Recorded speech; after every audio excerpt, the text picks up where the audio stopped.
conflict in America. And on behalf of our members and our co-hosts, the MeidasTouch Network, it is my privilege to welcome you to the People's State of the Union.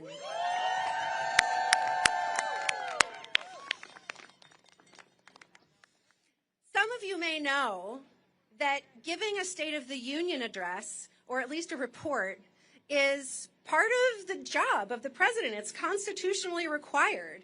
So in a great shift, Donald Trump is following the law tonight. So why are we boycotting? Why are we boycotting the State of the Union? We're boycotting because we know that Donald Trump's State of the Union will bear no resemblance to what's actually happening in this country today. He will lie, distort, and ignore the real stories. He's not going to talk about the killings of innocent people. He's not going to talk about the thousands of people who are afraid every day because of ICE roaming their streets. He's not going to talk about the victims of Jeffrey Epstein. And he will not talk about the millions of people who've lost their health care on his watch. But MoveOn members, the millions of people who've been protesting at No King's protests, the American people, we know the true state of our union. We've seen it and we're living it, and it is not normal. We have asked our leaders this last year, don't treat this like business as usual. Fight for us. Folks, tonight we're coming out swinging. And we're making history with the largest organized boycott of any State of the Union ever. Behind me on this stage are members of Congress and their guests who have all personally experienced the harms of the Trump administration. They represent millions more. They represent all of us. I want to personally thank our members of Congress here tonight for your act of defiance, for breaking a norm to stand up for our values. And I want to thank our special guests, who you're going to hear from tonight, for your courage. You represent the best of America, and you make us all want to be brave. This moment is only possible because of people's bravery. The first boycott of the State of the Union was conducted by the founders of the Congressional Black Caucus during the Nixon administration. We honor their example. We honor the millions of patriots who've turned out over the last year in marches across this country. And we honor every person who's showed up, who's risked something, who's cared for a neighbor, even when it was safer to do nothing. That courage led the way to this moment, but we have to make sure that the road doesn't stop here. We need you, everybody joining us here on the Capitol Mall tonight, and everybody watching online. Come to the March 28th No Kings protest and stand up for this country.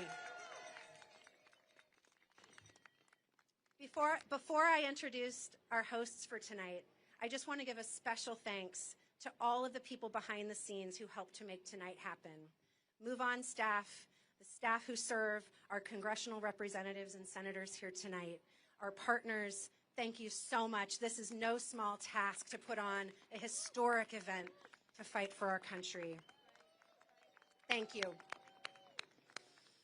And now, I'd like to introduce you to our hosts, independent journalists Joy Reid and Katie Fang. And while they come to the stage, I want to thank you for being here.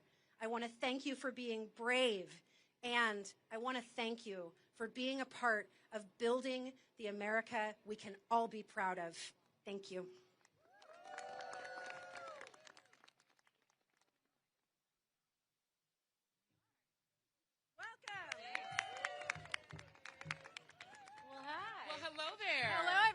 Good evening, everyone. Are you guys excited to be here? Let's hear it. And not in there? That's right. Come on, I am Joy Reid, host of The Joy Reid Show. And I'm Katie Fang, host of the Katie Fang News Channel. And we are both exes of the artist formerly known as MSNBC. We are so excited to be here. Please give one more round of applause to these members of Congress. Yes. Let's hear it. They had the courage to not be here. So, Katie, the reason that I am so excited to be here is that, as we just heard from the wonderful folks at MoveOn and MeidasTouch, please give them a round of applause. Please. It takes courage to stand out. It does. And look, if you turn around and you look amongst us, it's not just the people that are here. It's hundreds of thousands, if not millions of people in the United States and across the world that are defending democracy, but they need the courage and the bravery of our members of Congress and our electeds to make sure that democracy is defended. Indeed. And so tonight we are not going to hear a false state of the union.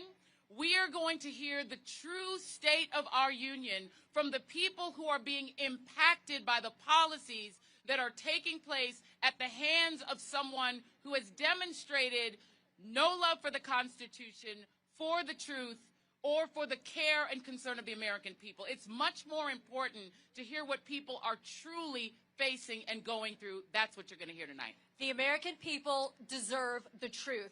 They do not need more lies from this regime. So tonight you are going to hear people that have been impacted directly by the bullshit of this administration. Amen. And because I'm also a church girl. Sorry, Joy, for my language. Oh, no. I'm a cussing Christian, sis. It's all good. I'm a cousin Christian. But we want to start off this night by doing something that I think is so important, Katie. Please. And that is reclaiming the Christian voice from white Christian nationalism. That's right. Which not only threatens our freedom, but also threatens a very important faith throughout this world. Christianity is not what you have been sold by Project 2025. So right now, to do our invocation, meaning we're going to invoke the spirit of freedom, liberty, and justice, please put your hands together for the Reverend Paul Brandeis Rousinbush.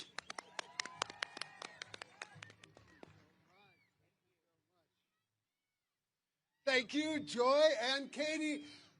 Hello, everybody. Hello, America. Let me start by saying that my soul is so glad to be here with the People's State of the Union. I come to you as the president of Interfaith Alliance and as a Baptist minister with good news. We, the people, have the power. Is that good news? All across America, people of diverse faiths and beliefs are showing up, are speaking out, and are proving that love for our neighbors and commitment to our democracy will prevail against the cruelty, immorality, and authoritarianism of this administration. Let me speak plainly as an American and as a Baptist minister. The Trump administration is the most hostile to religious freedom in generations. They attack any religious leader or community not in lockstep with their political agenda. The White House, the Pentagon, the Department of Justice, and ICE have weaponized religion for their white Christian nationalist crusade, which attempts to define who is a true American, conveniently made in their own image, and relegate all the rest of us to second-class status. While President Lincoln famously prayed to be on God's side, Trump instead blasphemously boasts that God is in fact on his side. In Trump's mind, God is little more than a divine mascot for his political team. But enough about that unpopular man. Tonight we will focus and celebrate the we, the people of America. Tonight we will recognize all those to whom harm has been done. But we will also give thanks for the brave witness of the faith and community leaders in Minnesota, in Chicago, in Charlotte, in Portland, and here in Washington, D.C., and in towns large and small everywhere across America who are standing up against the abuse and inhumanity of ICE. We give thanks for every single person around this country who has put their faith or values into action by resisting government-sanctioned cruelty with moral courage and solidarity with our neighbors from every background. We give thanks to God for the power and the promise of love and what Dr. King called the beloved community that is both coming and present now if we choose to make it real in our democracy. I believe we are in the midst of the next great awakening in America, a spiritual movement dedicated to creating a nation where every person has dignity and value, where every community and faith tradition is treated equally, and nobody gets left behind this time. We, the people, have the power out of many through love. May we be one. My friends, the spiritual state of our union is strong. So help us God. Amen.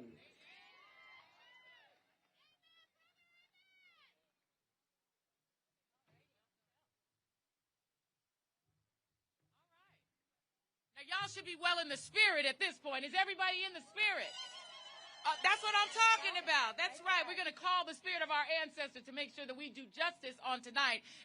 And we are going to start with one of the true fighters in the United States Senate and his very important guest. So please put your hands together for Senator Chris Murphy and Farishte Ganjavi. Thank you. Good evening, America.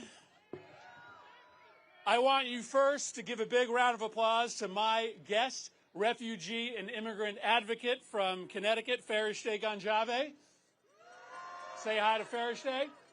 Okay, so I am not at the State of the Union speech tonight because Donald Trump is making a mockery of this great institution, and he doesn't deserve an audience. I'm not at the State of the Union speech tonight because these are not normal times, and Democrats have to stop behaving normally. And I'm not at the State of the Union speech tonight because you're not going to hear about the State of the Union. You are going to hear lie after lie. You are going to hear attack after attack. You are going to see grandstanding. The true State of the Union is this. This union is in crisis right now. Our cities are under attack by lawless law enforcement. Our democracy is wilting under ceaseless attack from a president who wants to be a despot. Millions of Americans are losing their health care because the president has chosen corruption to pad the pockets of his billionaire friends instead of helping average Americans. You're not going to hear any of that in that speech tonight. But by being here for the people's State of the Union, you are going to hear the real story of America, a story of an America that is under siege, but a story of America that is not going to take it, that is going to fight back, and is going to reclaim this country for everything that is good and right about the United States of America. Farishte is going to talk to you tonight about the state of immigrant and refugee America. ICE is out of control. It is disappearing legal immigrants. It is tear-gassing elementary schools. It is murdering American citizens. Right now, as you know, the Department of Homeland Security is shut down, And I just want to be very clear with you about my position, and I think the position of many others who will stand on this stage tonight. Not one more dime for the Department of Homeland Security until they start following the law in this country. Farishte came to this country over a decade ago, coming to the United States from a refugee camp. She told me just off stage that this is the moment. This is the reason that she came here to the United States, to speak truth to power, to explain the trials and tribulations that every immigrant, that every refugee goes through to get here, and to press this country to... The border! I stuck in the border. Go Trump! Go Trump! Hey, Murphy, Right, you're a scumbag. Thanks, man. Thanks, buddy. Listen, guys. Farishte is here to lift us up to a common purpose and to a common goal, to understand that the best of America lies in how we treat those who have arrived to this country fleeing terror and torture and desperation. We have work to do, guys. We have a mission that we need to complete. And I want you to welcome to the podium my friend, Farishte Ganjave.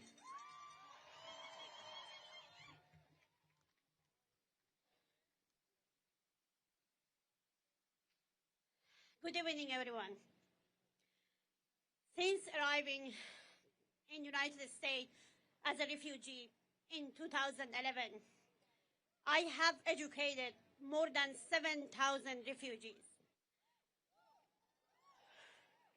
especially women entering the workforce, now thriving as educator, health worker, and essential service providers, each becoming a lighthouse for others. Partnering with over 100 universities across the country and help young students launch career in embassies, public services, leadership programs, and enter to the top medical and law schools. For years, I advocated for immigration rights. I founded Elena's Light, an organization to support families in Connecticut. And I'm proud of work over the years that we did. Thank you. I'm here today, now standing next to my favorite senator,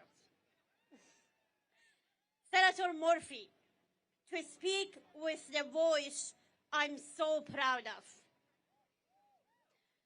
Since the recent election, my phone has not stopped ringing. Mothers have called me asking if it is safe to go to my child's appointment. Women have asked if they should cancel English classes. Afghan families and many immigrant families are confused about their legal status and afraid to travel for work, even within their own states.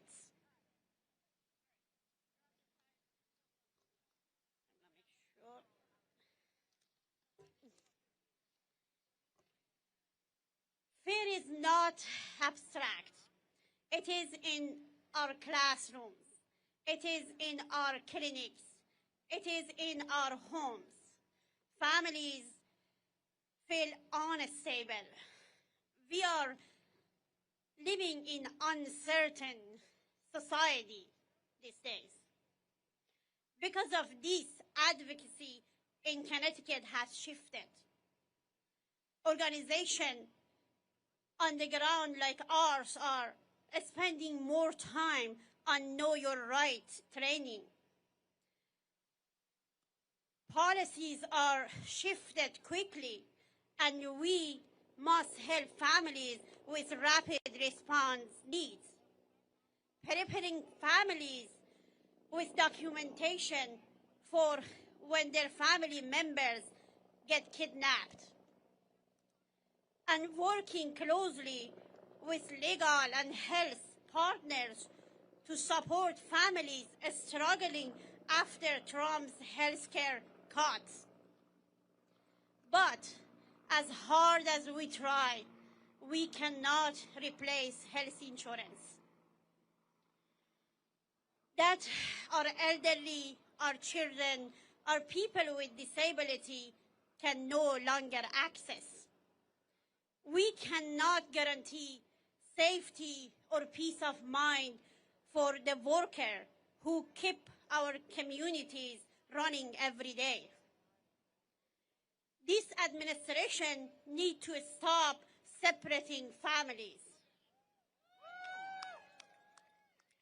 Mothers, kids, and our future generation who will become our caretaker, our lawyers, our teachers, and our politicians. Our community member needs safety and peace of mind to work. Leadership matters at the federal levels. We need real leaders. We need a stable federal support for integration and mental and medical health services. And we need policies rooted in dignity and education. As families can focus on building our shared community and future. When families feel secure, they build. When mothers feel safe, they lead. When children feel stable, they dream. And when we protect our people, we strengthen the entire nation. This is not politics. This is humanity. This is America.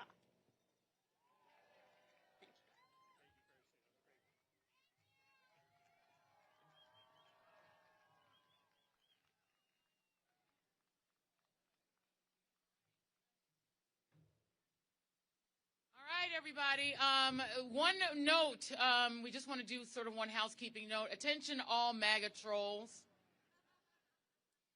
And with apologies to the pastor who gave the invocation, your bullshit is not welcome here. And to paraphrase one of my favorite actors in the world, Robert De Niro, I'm going to slightly paraphrase him. Fuck y'all. We're here to hear the truth and to hear from impacted people, not to see or hear from you. So go back and pay attention to your orange lying friend. Now, coming to the stage is one of the reasons that we are finally getting some of those files released. Everybody say, release the files. Release the files. Coming to the stage now is Pennsylvania's Fighting 12. Representative Summer Lee. She is one of the main reasons that we're getting some of those files. She's going to be reading a story from Monica Ruiz, the executive director of Casa San Jose, waiting to keep families together and reform our unjust immigration system, all while her family is now being impacted by ICE. Representative Lee.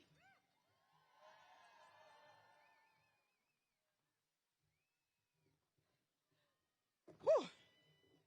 What a start to the evening. But good evening one way or another. I am Summer Lee representing Pennsylvania's 12th Congressional District, and I'm proud to stand here this evening with MoveOn, with organizers, with workers, and with everyday people who refuse to sit quietly while our country is pushed to the brink. Right now, Donald Trump is preparing to deliver his made-up version of the State of the Union. He's going to tell a familiar story tonight, that the economy is booming, that our communities are safer, and that America is stronger than it's ever been, all because of him. but we know the truth. We're living the truth. We know the fear that our families are facing of being hunted down by ICE. We know our neighbors are working 2 or 3 jobs to make ends meet, that their health care has been gutted and their federal jobs have been eliminated by the thousands. We know our education systems and unions are being targeted because they threaten authoritarian power. And they want us fighting each other so we don't pay attention to what they're stealing from us. And I mean all of us, Democrats and Republicans and independents, young folks and old folks and black folks, whether you're in a red or a blue state, whether you're in rural towns or factory communities, because corruption doesn't check your voter registration before it robs you. While they're terrorizing immigrant communities right now, they're cutting health care. They're gutting worker protection. They're union busting. They're handing tax breaks to billionaires and sending the bill to the rest of us. That's the con.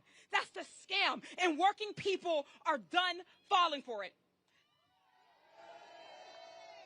Tonight, I was supposed to be joined by my good friend and neighbor, Monica Ruiz. Monica is a mother, a community organizer, and a powerful advocate for immigrants' rights.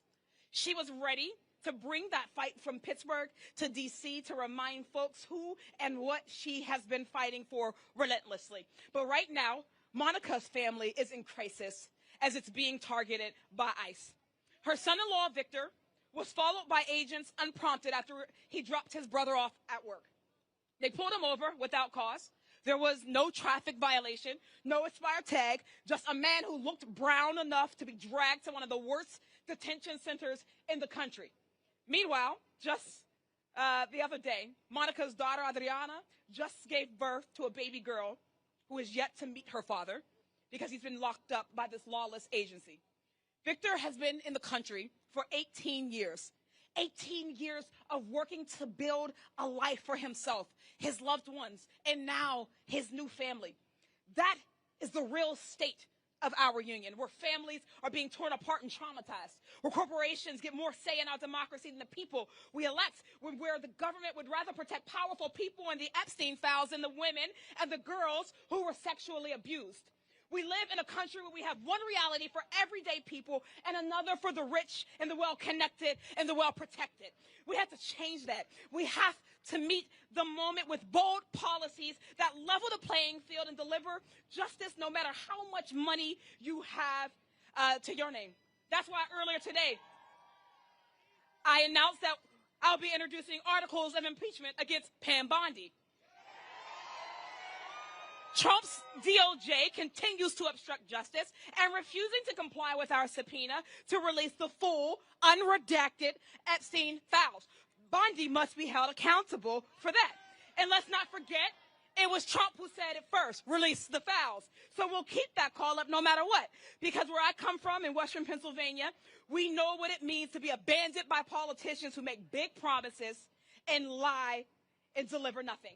We know what it's like when the factories close, when the hospitals cut services, when the schools can't afford to teach, when the corporations are given permission to poison our water, our air, and our communities without consequences. And we know that no matter what language you speak, what zip code you live in, we all feel that pain, and we are all being squeezed by the same rigged system. So when Trump points the fingers at immigrants, or trans kids, or protesters, or journalists, understand what he's doing.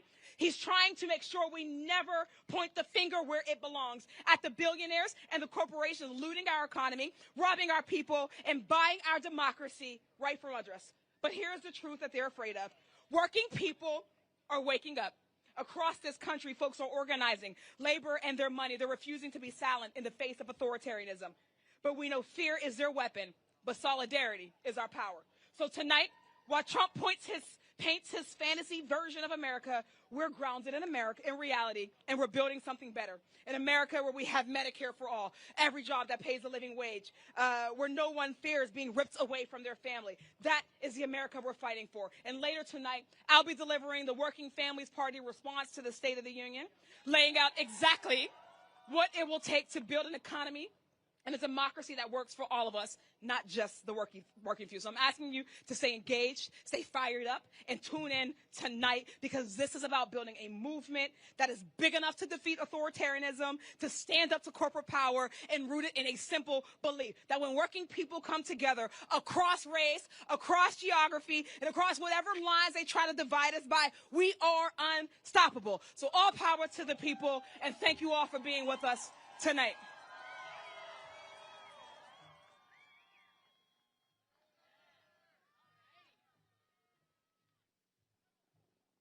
Well, hell yeah, that's how we do it. Coming up next, a man who doesn't suffer fools from the great state of Arizona. We've got Senator Ruben Gallego. He's going to be talking about a man by the name of Steve Gomez. Steve is a father of 3 from Gilbert, Arizona, and for the last 5 years, Steve and his family have relied on the Affordable Care Act marketplace for their insurance. But let me be clear. Because of Republicans and Donald Trump's big bullshit bill, now Steve has to decide what he's going to cut to be able to afford health care for his child. Senator Ruben Gallego.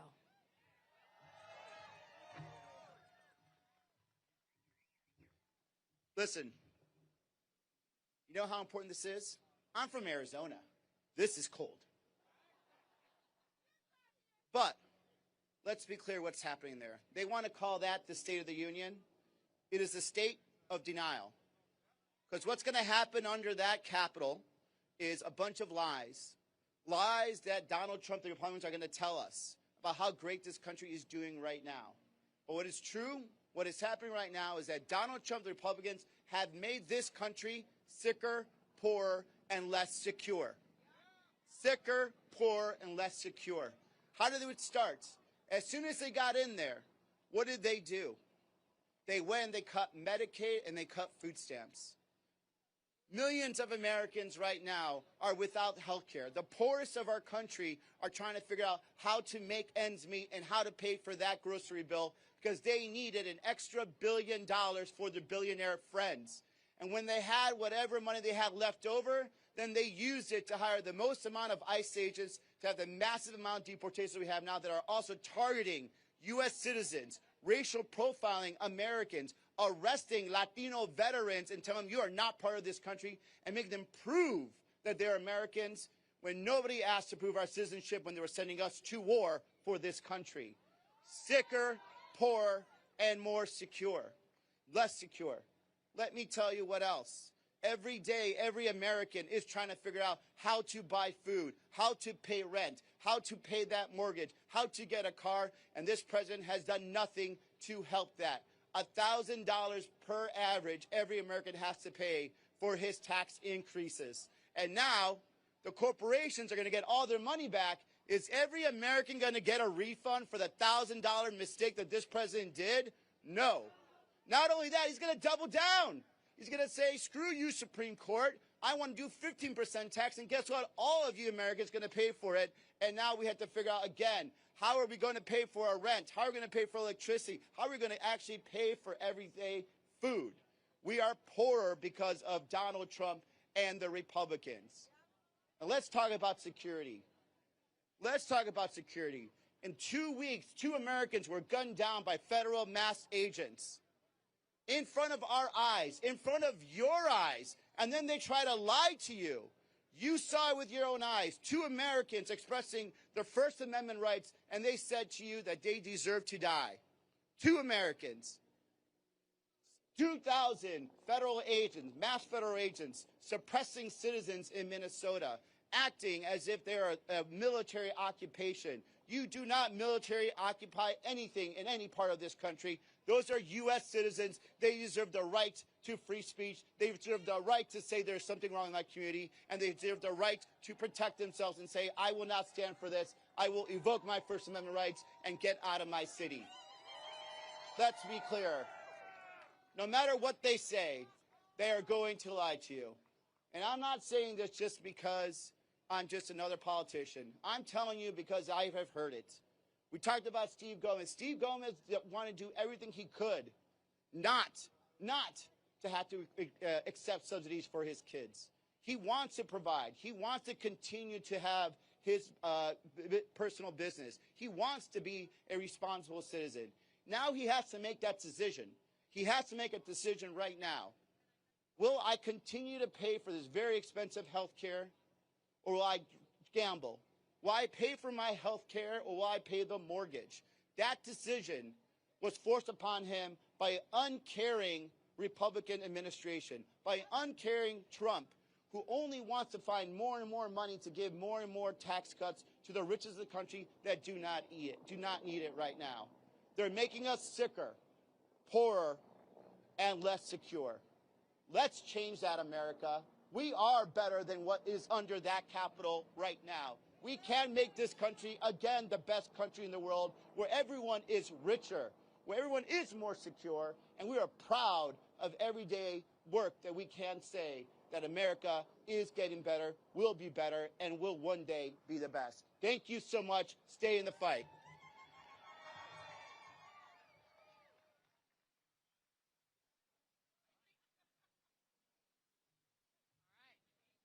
All right, y'all okay? You doing all right? How many of you remember Kilmar Abrego Garcia? How many of you guys remember Kilmar? Wave your hand if you remember. Well, coming to the stage is the man who had the courage, the cojones, to go and find him at CCOP. And, oh, look at that. My fans are back. What I always say is, you know who I am, and I don't know who you are. That means you're a fan, you're a fan, you're a fan, you're a fan. Go ahead and keep on standing me.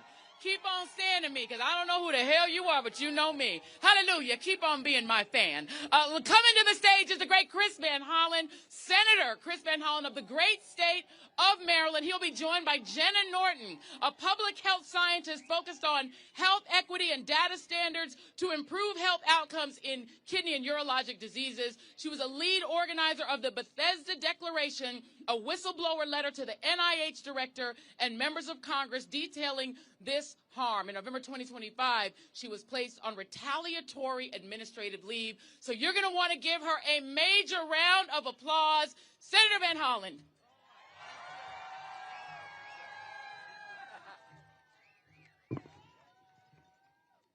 Hello, American patriots all. We are gathered here in this place because we love our country. And we know that our democracy is not on automatic pilot. And we know that we, the people, must mobilize to save it. Are you out here to save our democracy? And you're going to hear from a moment from my guest, who is a research scientist at NIH, who was able to stand up and speak truth to power, and you're going to hear her tonight tell that story. Thank you for being here, Dr. Norton. Now, we know the state of our union. We know it is under attack from a lawless president who is shredding our Constitution and who is attacking our democracy. A president whose private ICE army executes Americans and then calls the victims domestic terrorists. That is what Donald Trump and his administration said. We are here because we know our country is being robbed by the most corrupt president in American history, who's exploiting the Oval Office to enrich himself, his families, and his billionaire buddies. A president who continues to hide portions of the Epstein files from both the survivors and the American people. When are they going to release the files?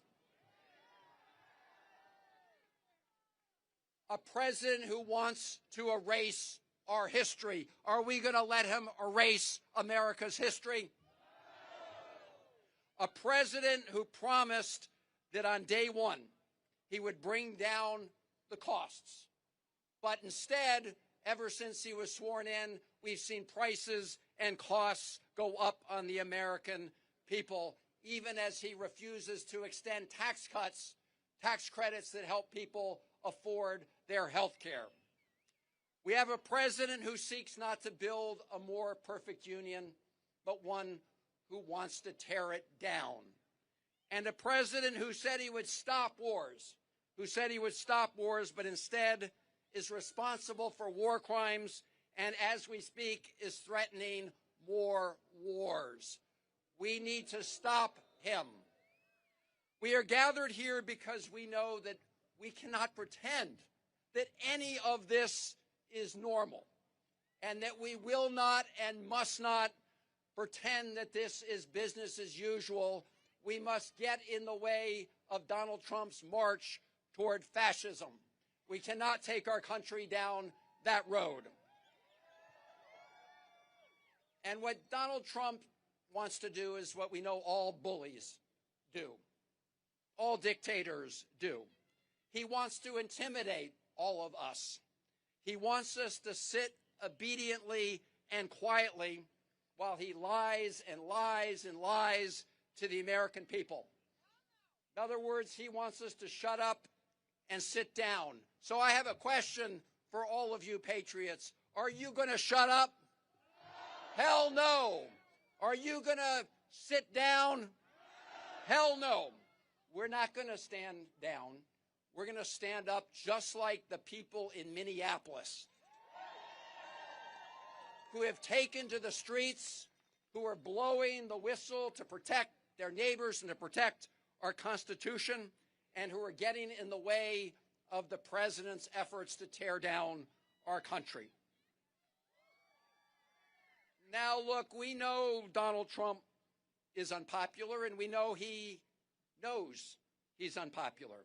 So tonight, right up that hill in the United States Capitol, he's going to pretend that he really wants to help working Americans. He's going to pretend that he does want to bring down those prices. And we know that that is not what he wants, because just a few weeks ago, when we talked about the affordability crisis, he said that was a big hoax. Do you remember? He said that was a hoax. Well, it's real. And we all need to make sure that we put forward ideas to deal with it. So in my view, it's not enough that we hold the line against Donald Trump. We must do. But let's face it, we also need to show the American people that we are willing to stand up and fight against big corporate special interests to the benefit of all of the American people. Are we going to do that together? Because we need to make sure that we unrig a tax code that right now favors people who make money off of money over people who earn a check through their hard work. Are we going to change that? We need to make sure that all of you don't pay higher electric bills so data centers that are owned by the richest corporations on the planet can make more money. Are we going to make sure that your electricity bills don't go up for them? And we need to make sure that big oil and the biggest polluters don't pass on the check to all of us, because polluters should pay. And we need to make sure that big tech doesn't write all the rules, that we write the rules, and we make sure that AI doesn't strip Americans of the dignity of work. Are we going to do that? And we're going to make sure they can't snuff out the light on the Statue of Liberty. Are we right about that, my fellow Americans? So look, we have a lot of work to do. And I'm often asked by people, when's the cavalry coming? Where are they? And my message to you, and you know this because you're here, is you are the cavalry. You are we the people. I know all of you remember that right after he was sworn in, Donald Trump began his unlawful assault on hardworking federal employees who work every day to deliver services to the American people. You remember he brought in Elon Musk, who took out his chainsaw not to make government more efficient, but to rig the government in favor of billionaires like him. One of the people who stood up and spoke out was Dr. Jenna Norton, a career public health researcher at the National Institutes of Health. Dr. Norton blew the whistle on the outrageous actions that threaten the health and well-being of the American people. And she has been retaliated against because she was willing to stand up and tell the truth. But here's what we all know. When the history of this moment is written, the politicians and the law firms and the universities and the corporations who appease the bullies will be exposed as the cowards they are. And the people who are standing up to save our democracy, like all of you gathered here today, and people like Dr. Norton, they will be remembered as those who preserved our Constitution and our democracy. So, ladies and gentlemen, please give a warm welcome to Dr. Jenna Norton.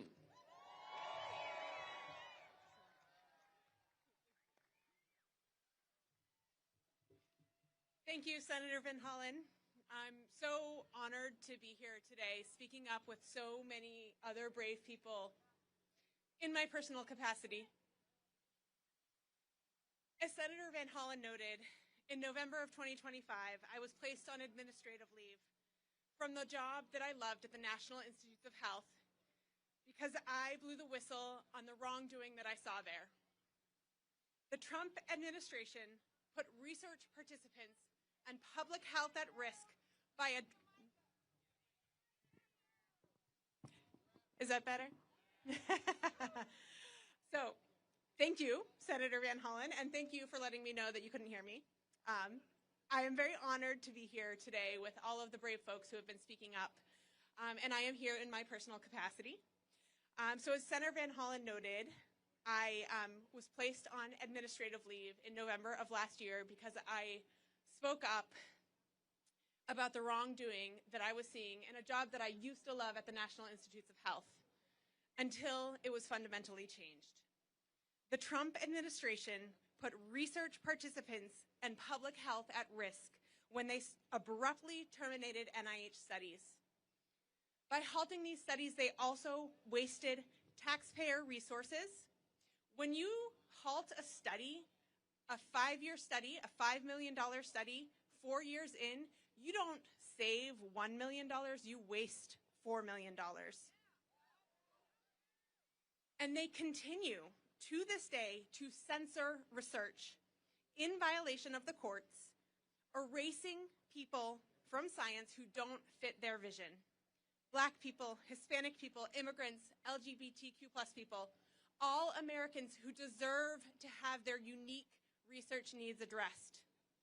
They are creating a science that serves the few instead of a science that serves all of us.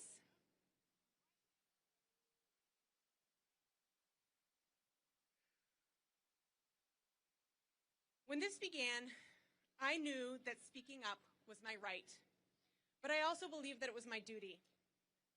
I first spoke up inside the National Institutes of Health, but when my concerns were not addressed by leadership at NIH, I felt that I had no choice but to join with hundreds of my colleagues at NIH to take those concerns to the public.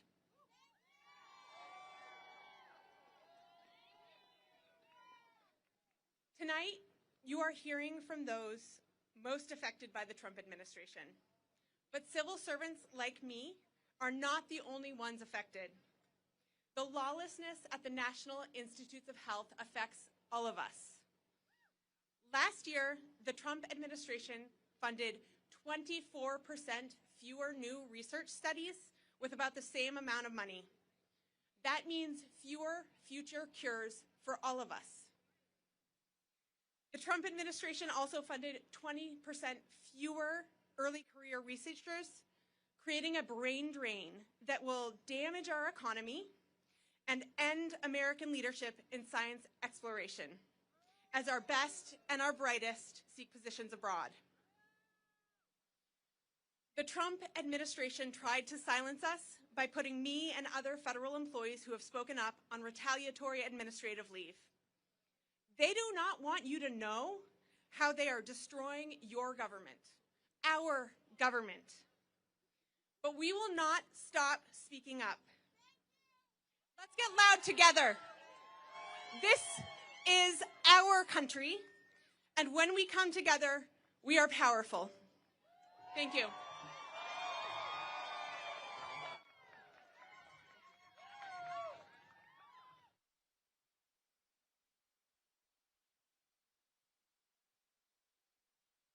That's exactly what we need to be hearing tonight. Coming up next, we have a congressman from the state of Texas who's the chair of the Democratic Congressional Progressive Caucus. These days, people look at the word progressive and they think it means something, but it's not. What it is every basic human thing that we all deserve, we should get it. That means affordable health care. That means due process. That means basic human civil rights. Congressman Greg Casar from the state of Texas is here with a woman by the name of Jill Cordic. Jill is a retiree from last year. Her premiums used to be $75 a month, courtesy of the enhanced premium tax credits. But again, the Republicans and Donald Trump with the big bullshit bill didn't care about those enhanced tax credits and said, we're not giving it to Americans anymore. So now Jill's premiums have increased tenfold this year. So now it costs $800 a month for $9,600 a year for health care. Please welcome Congressman Greg Casar and Jill Cordic. Buenas noches, Washington, D.C. How are we doing tonight?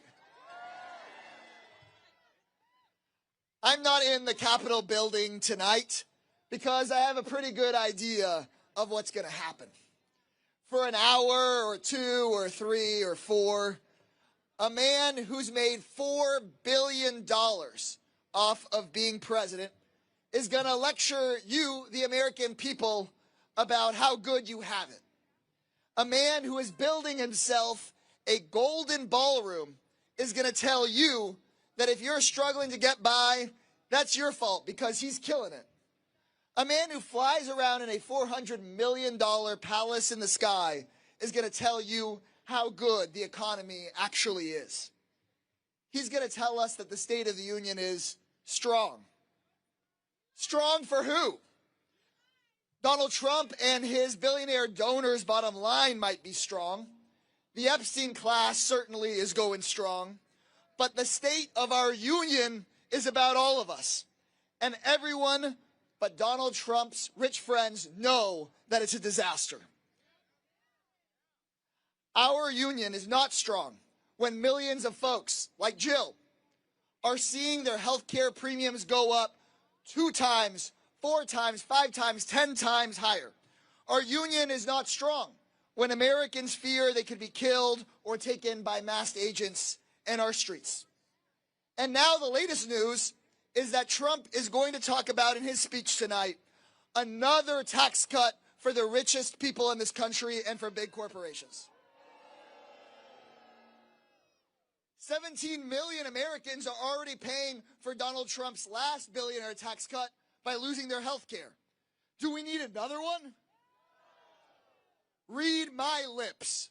No new billionaire tax cuts. It's time for them to pay their fair share so that every man, woman, and child in this country can have a job that pays a living wage and affordable child care and health care as a basic human right for every single person. And while we're at it, we should get big money out of politics so that both parties answer to the people and not to the billionaires.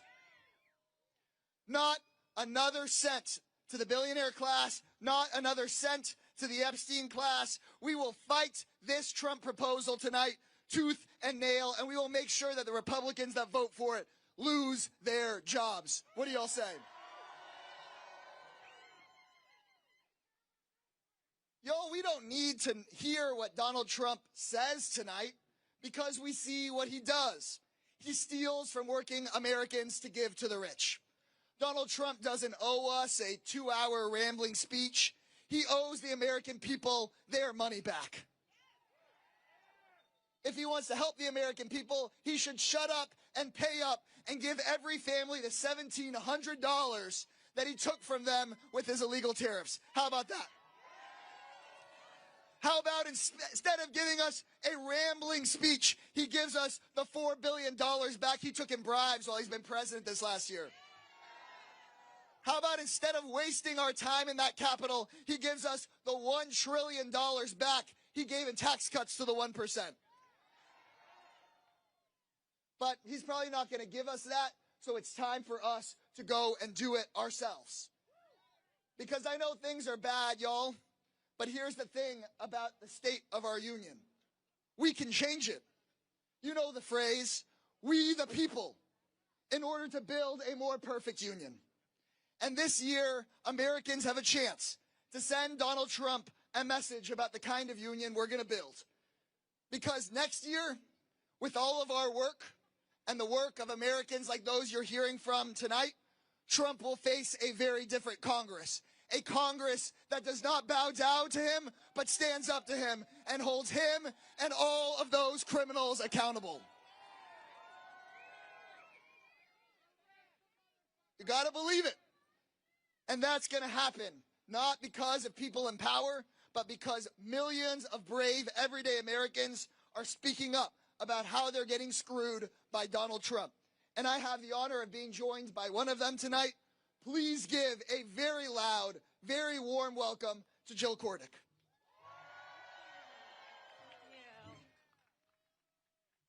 There was someone earlier today or this evening that said they were from Arizona and it was a little cold.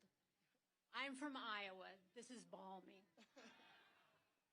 So tonight, as President Trump is delivering the State of the Union and obviously bragging about the fantastic economy he's produced, I'd like to take a moment and tell you a little bit about how his economy is affecting me.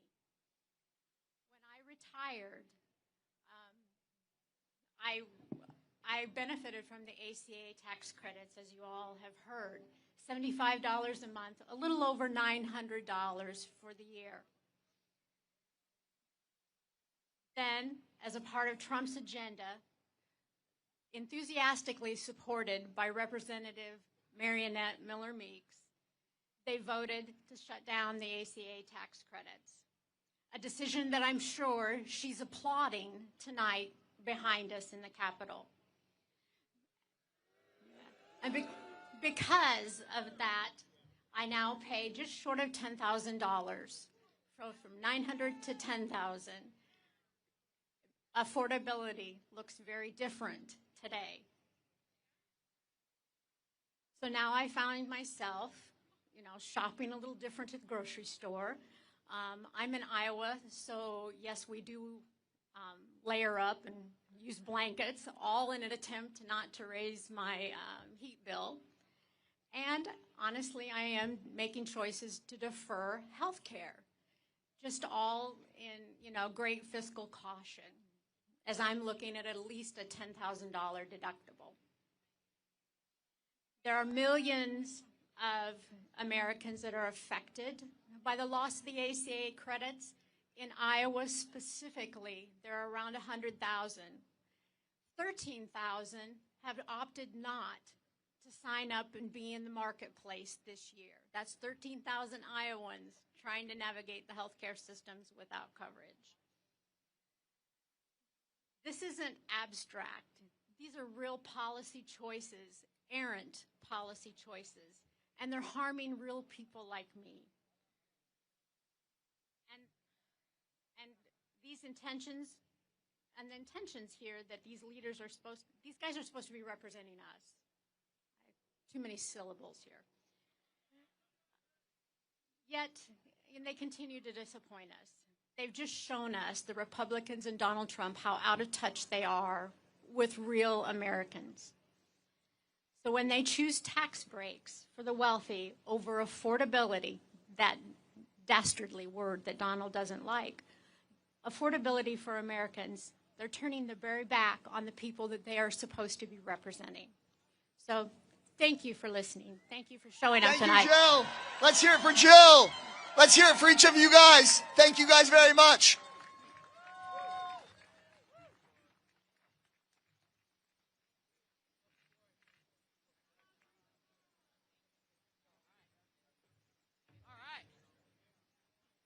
Thank you very much. I appreciate that. Y'all good? Y'all doing good? You doing okay?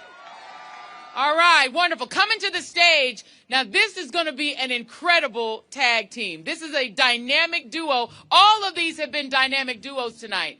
But coming to the stage right now, you are about to get a powerful message about change and hope and possibility. From California's Fighting 42. Yeah. Representative Robert Garcia, and joining Representative Garcia is the Kelly Robinson, Executive Director of Human Rights Campaign. She is the 9th president of HRC and the first black queer woman to lead the largest LGBTQ plus civil rights organization in the United States. Give it up for Representative Garcia and Kelly Robinson.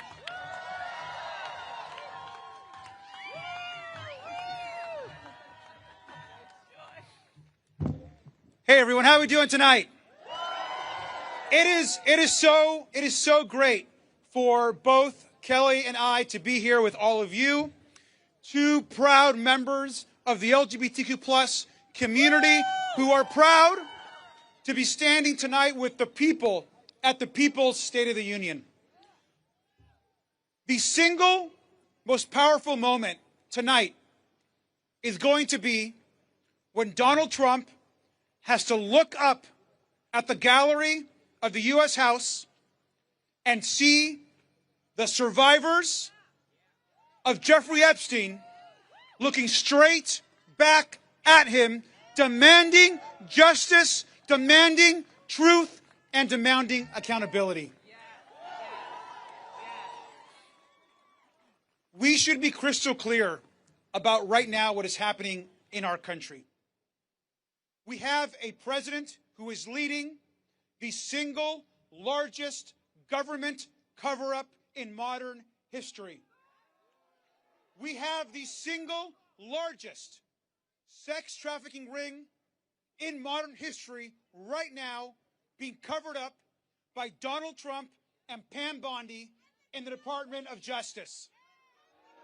Why are we protecting powerful, wealthy men who have abused and raped women and children in this country? Why is our government protecting these men? At this very moment, in my place at the Capitol, is a woman named Annie Farmer. Annie and her sister Maria both endured horrific abuse by Jeffrey Epstein and Ghislaine Maxwell. As we move forward in this investigation, always center the survivors. We are going to get justice for the survivors. And Donald Trump may call this investigation a hoax. He may try to deflect our work. But our message to him is very clear, that our investigation is just getting started. And we will get justice for these survivors. And tonight, I am proud to be here with a true champion of equality, because at this very moment, not only has HRC and Kelly stood up for survivors and the victims of abuse, but they stand up for our community, for gay people, for trans people, for queer people that are being attacked and whose rights are being moved back every single day. So it is give a big welcome, and I'm proud to be here with the amazing Kelly Robinson. Yes. One more time for Congressman Garcia, y'all. Can we thank him for being out here with us for the People's State of the Union and not in there with those lies? Come on, y'all. Come on, y'all. This is what leadership looks like. This is what queer leadership looks like, too, okay? I'm Kelly Robinson. I'm proud to be president of the Human Rights Campaign. We are the largest LGBTQ plus civil rights organization in the world, 3.6 million members strong and fighting every day. But today, I'm here for the people who are in same-sex marriages or are worried about their families. I'm here for the parents that are tossing and turning at night over the safety of their queer youth. I'm here for every trans kid that just wants to feel seen, valued, and loved. I'm here for every trans person that's been kicked out of our military and every person living with HIV that's denied their PrEP medication. I'm here for our community tonight. Because I gotta remind this country that lesbian, gay, bi, trans, and queer people, we've always been here and we're not going anywhere. This is our country too. This is our country too. We have paid for it in funerals, in freedom songs, in court cases, in classroom battles. When I say this is our country, I'm saying it with my whole chest. And once again, we are here to defend what is ours. Because my friends, these are not ordinary times. There's nothing ordinary about this president removing the pride flag from Stonewall. There's nothing ordinary about them cutting billions of dollars from HIV prevention and throwing it into building more ICE detention facilities. We need health care. We need food. We don't need mass incarceration. And there's certainly nothing ordinary about this government murdering United States citizens. Renee Good should still be alive. Alex Preddy should still be alive. Ruben Ray Martinez, Dr. Linda, Keith Porter Jr., and all the other people who have died in ICE custody should still be alive. These right here are serious times that require serious leadership. And if that leadership isn't going to come from the White House, it's sure as hell going to come from people like us, gathered like this to create change and fight for freedom and not give up on our country. Isn't that right?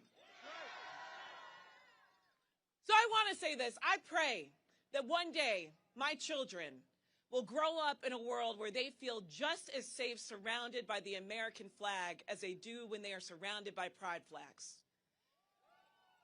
And the only way that that day will come is if we show out and vote this November. If we talk to our neighbors about things that matter. If we don't give up on one another and don't give up on this country. And I'm reminded by the words of the great Ella Baker, y'all. She said, "We who believe in freedom cannot rest. We who believe in freedom cannot rest. We who believe in freedom cannot rest." And I'm not going to rest while our immigrant neighbors are under attack. I'm not going to rest while they keep coming for our queer and trans youth. I'm not going to rest while they try to unravel our democracy. Are you going to rest? Are you going to fight? Are you going to vote? Then let's do the work and let's get free, y'all.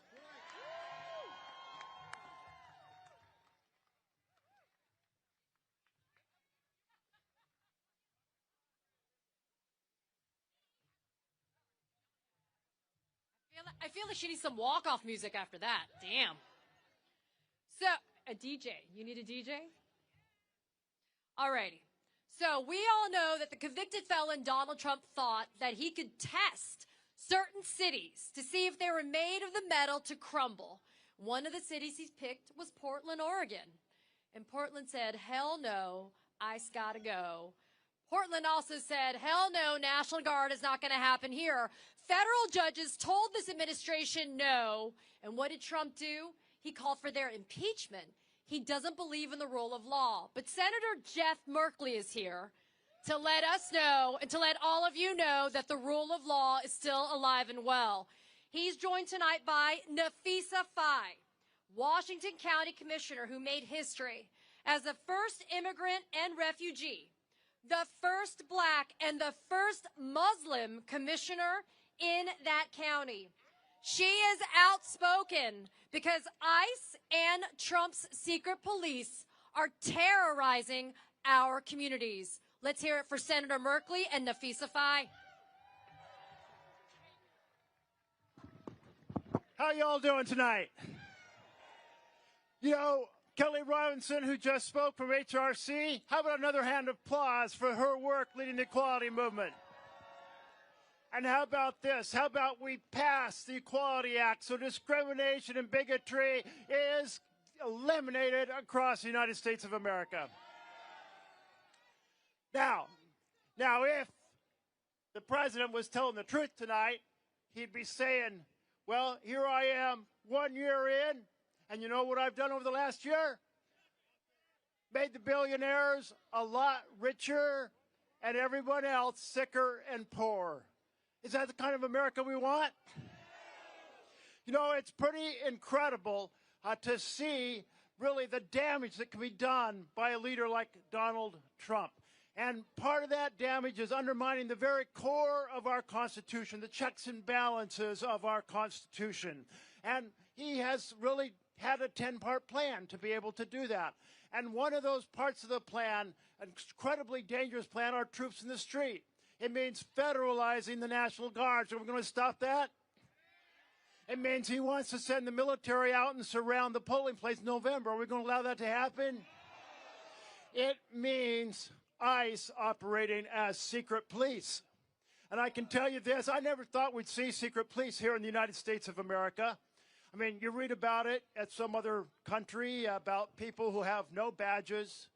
They show up in an unmarked van, they have no judicial warrant, they knock down the doors, they grab people out of the house, they grab people out of the car, they proceed to disappear them, they don't let them reach an attorney, they don't let them reach family. Folks, we have secret police right now in the United States of America, and we've got to end it. And perhaps the most dangerous part of his 10-part plan is rigging the next election. Have you heard about this thing called the SAVE Act? What he means by save is he wants to save his authoritarian control and turn the presidency into a kingship. Are we going to let that happen? Yeah, the SAVE Act would say, well, we're going to take folks who generally might vote for the blue side and make it hard to register to vote. We're going to make it hard to actually vote. We're going to make it hard to do vote by mail. We're going to make it hard for women who have changed their name when they got married, or men who changed their name when they got married, doesn't match their birth certificate, make it difficult for them to vote. You know what? I think if you really believe in the Constitution of the United States of America, you want every single citizen to be at the ballot and able to cast their vote for how the direction of this country goes. So tonight, I am really pleased to introduce my guest, Nafisa Faye. Nafisa has broken a lot of boundaries. She came to the United States of America as a Somali refuge. She became a leader in her community, not just her Somali community, but her Washington County community. She proceeded to get elected to the county commission and to be a real fighter for the fundamentals for families to thrive, for health care, for housing, for education, for good paying jobs. And you know what? I want to say this. When the president and his team attack any group resident in the United States, let's stand by their side. When he attacks our Muslim Americans, let's stand with our Muslim Americans. When he attacks our Hispanic Americans, let's stand with our Hispanic Americans. When he attacks our Somali Americans, let's stand with our Somali Americans. Together, we are virtually all immigrants. Let's together make this nation stronger, embrace each other's talents. I say hell yes to diversity.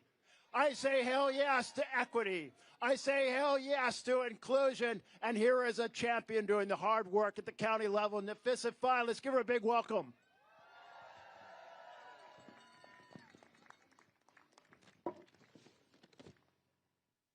I think the senator started a trend, so I'm just going to hold the mic as well.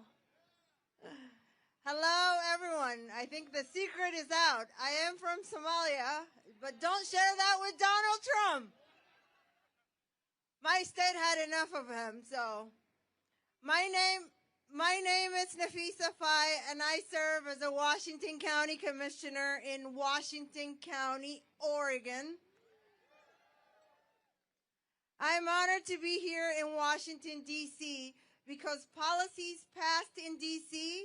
have real consequences for the people I represent back home in Oregon.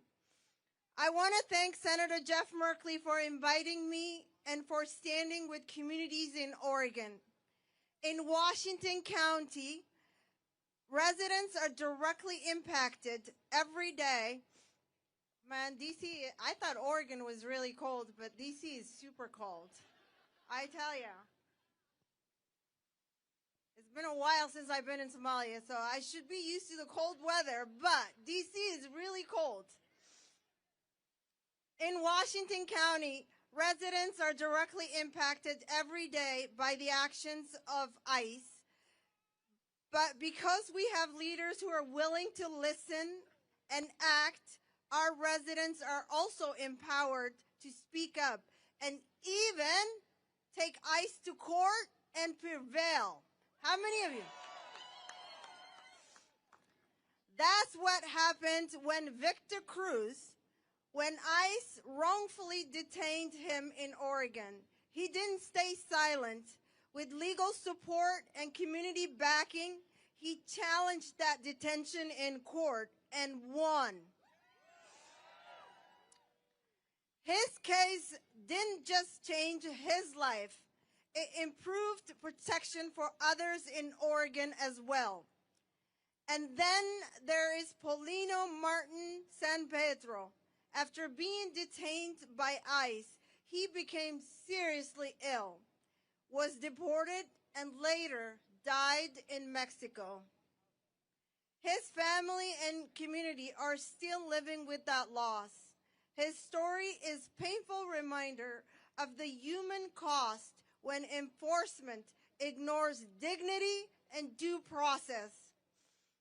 These stories matter because they show what's at stake and what's possible.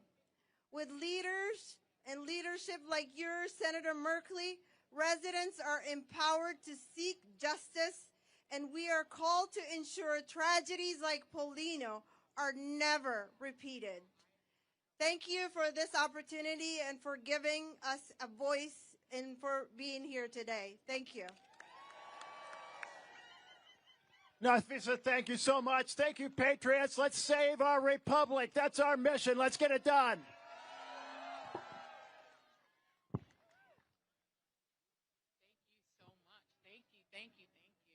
All right, y'all. Thank you. You don't have to miss me. Just go ahead and subscribe at thejoyreadshow.com. No need to miss me at all. Now, we know that the great state of Minnesota has given us really the human image of the carnage of the Epstein class, the ICE domestic terrorism against American people, and the ruthlessness and cruelty of this regime. It's given us the face of Alex Preddy, of Renee Nicole Good, of that sweet little baby in his little blue hat being taken from school, Liam Conejo Ramos. That is the image right now that this regime will have to take into history.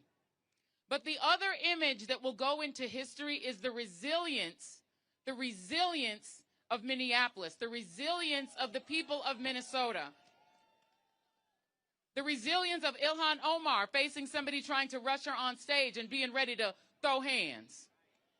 Don't come for her if she has not called you. The resilience and the kindness, the interfaith, interracial kindness and resilience of Minneapolis, of Minnesota, will live on into history. And that is a sign of great leadership and great community. So I am so pleased right now to bring you one of the great ladies of the state of Minnesota, their Senator Tina Smith. And she will be joined by Brenda Lewis, who is the superintendent of Fridley Public Schools. She's been working tirelessly to protect Fridley students and their families during the ongoing ICE search in Minnesota. Give them a Minnesota-level round of applause.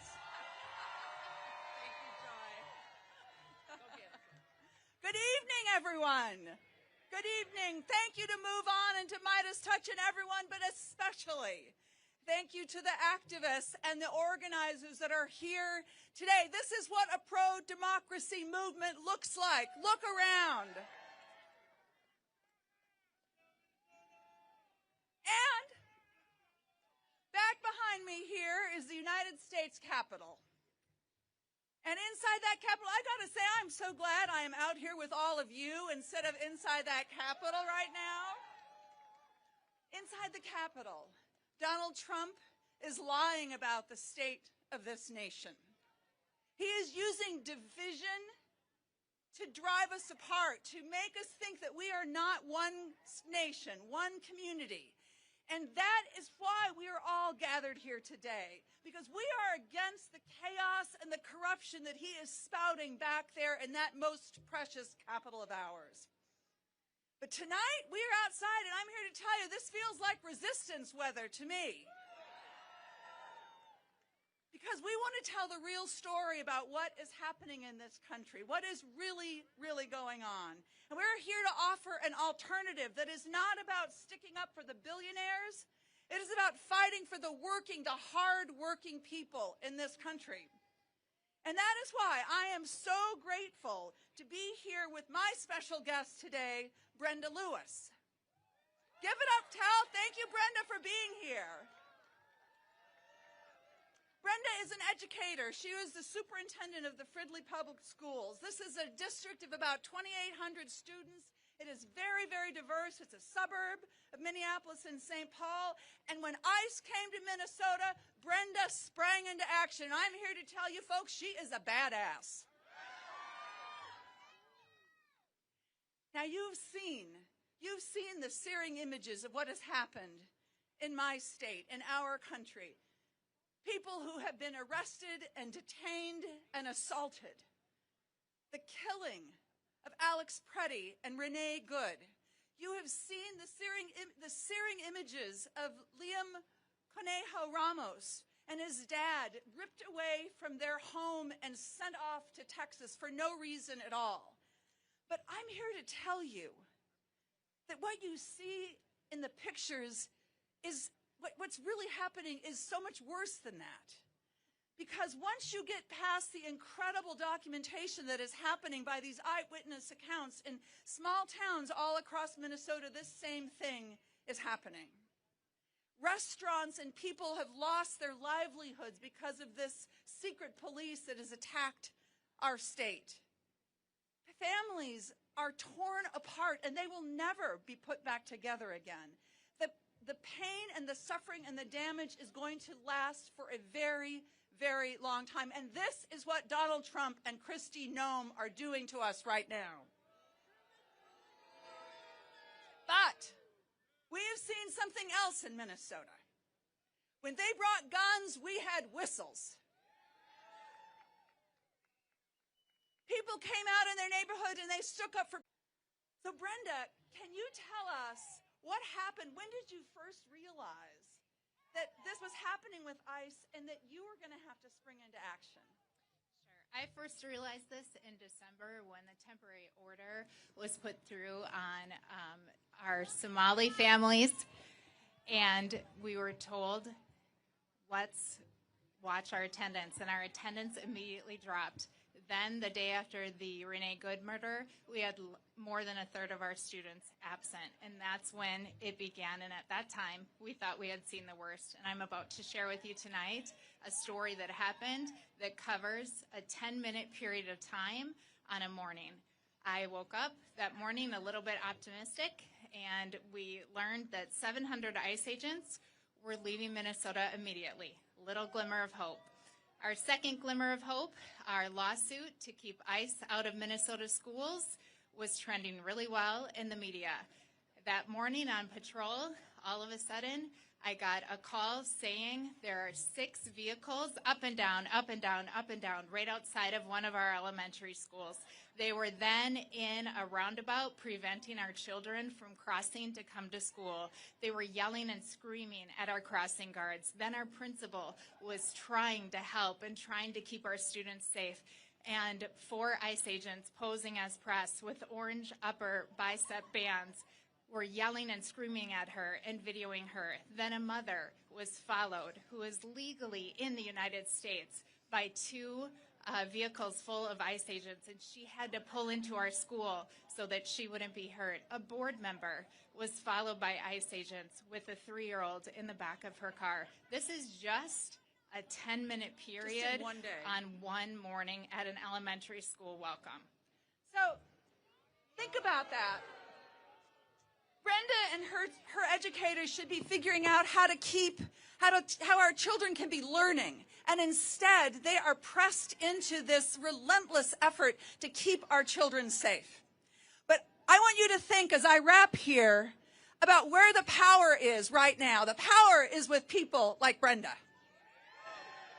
The power is with people like you and people like you all over this country. The power does not come from the United States Capitol. The power comes to the United States Capitol from all of you. And that is the work that we have ahead of us. That is the work before us. So thank you all so very, very much for being here to talk about what the people want to see in this country right now. And it is not what Donald Trump is talking about right behind us. So thank you all so very, very much. Thank you.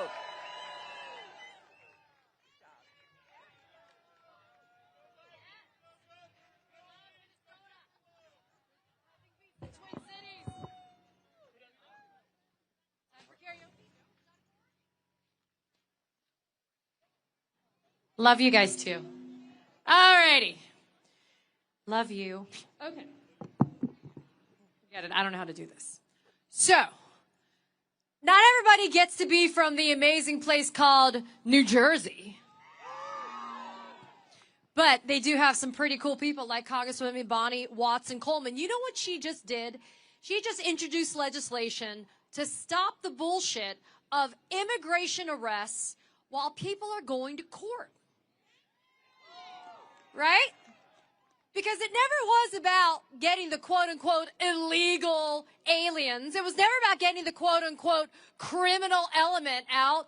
It was making sure that we got rid of the people that didn't look like us. And that is what this administration is all about. So Congresswoman Bonnie Watson Coleman says we're not doing that anymore in our courthouses. She's joined today by Netti, the director of Make the Road New Jersey, one of the most fantastic community organizations in the state of New Jersey that is focusing on our communities of color. Please welcome them to the stage now.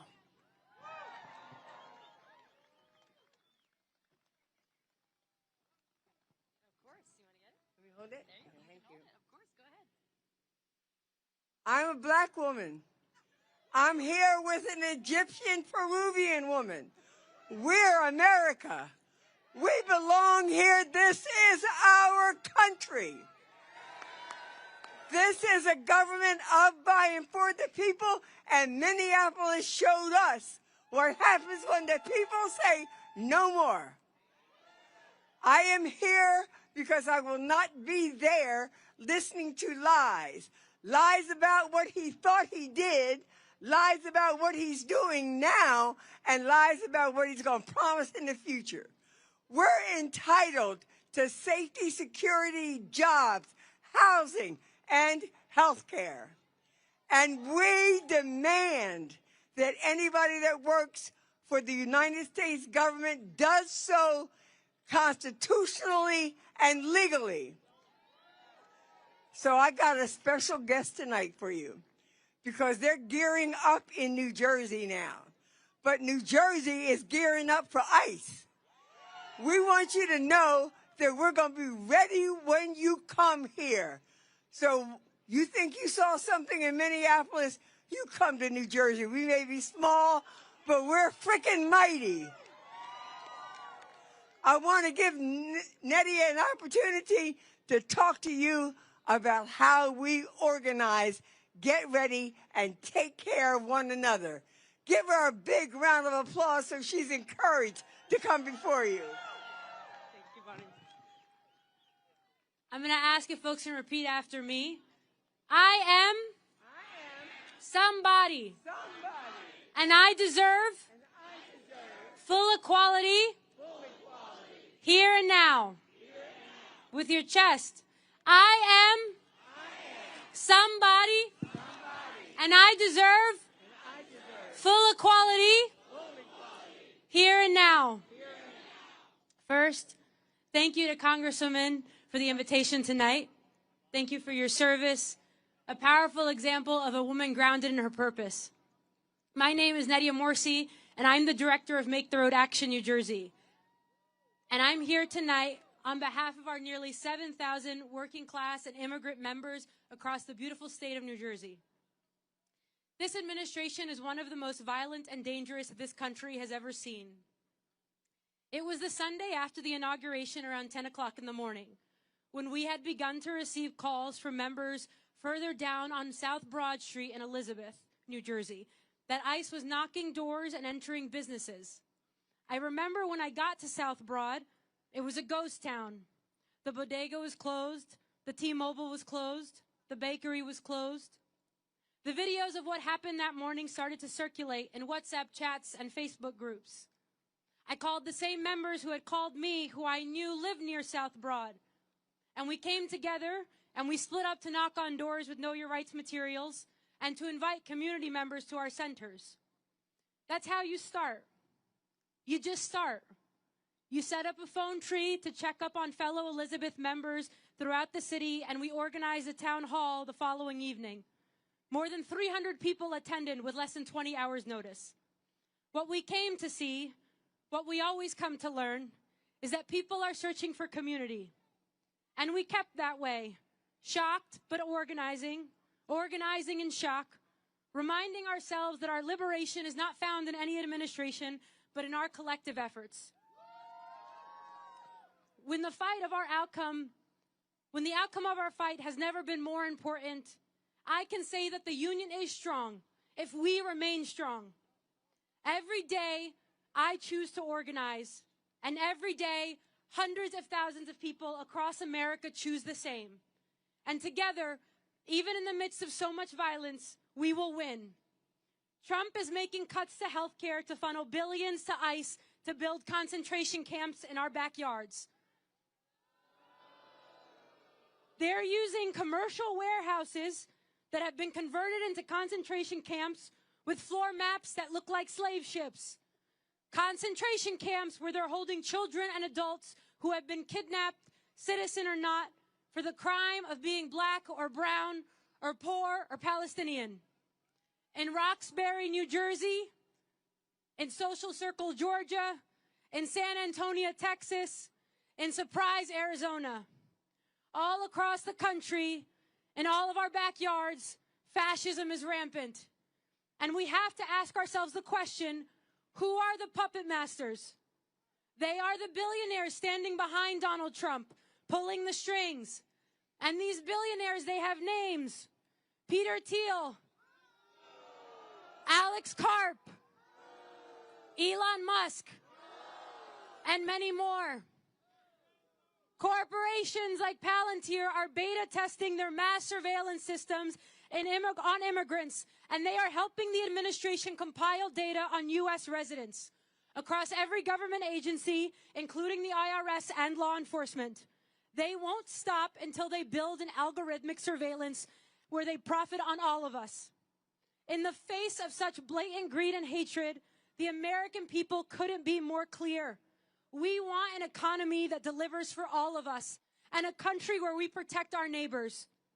From Dilley to Delaney, we are prepared to dismantle ICE. This is not the path we chose to take, but if the only way out is through, then the only way through is together, as one people, fighting for the ones we don't know yet. Presidents can come and go, but we are here to stay. And while we need to defund ICE, we need to deconstruct Homeland Security.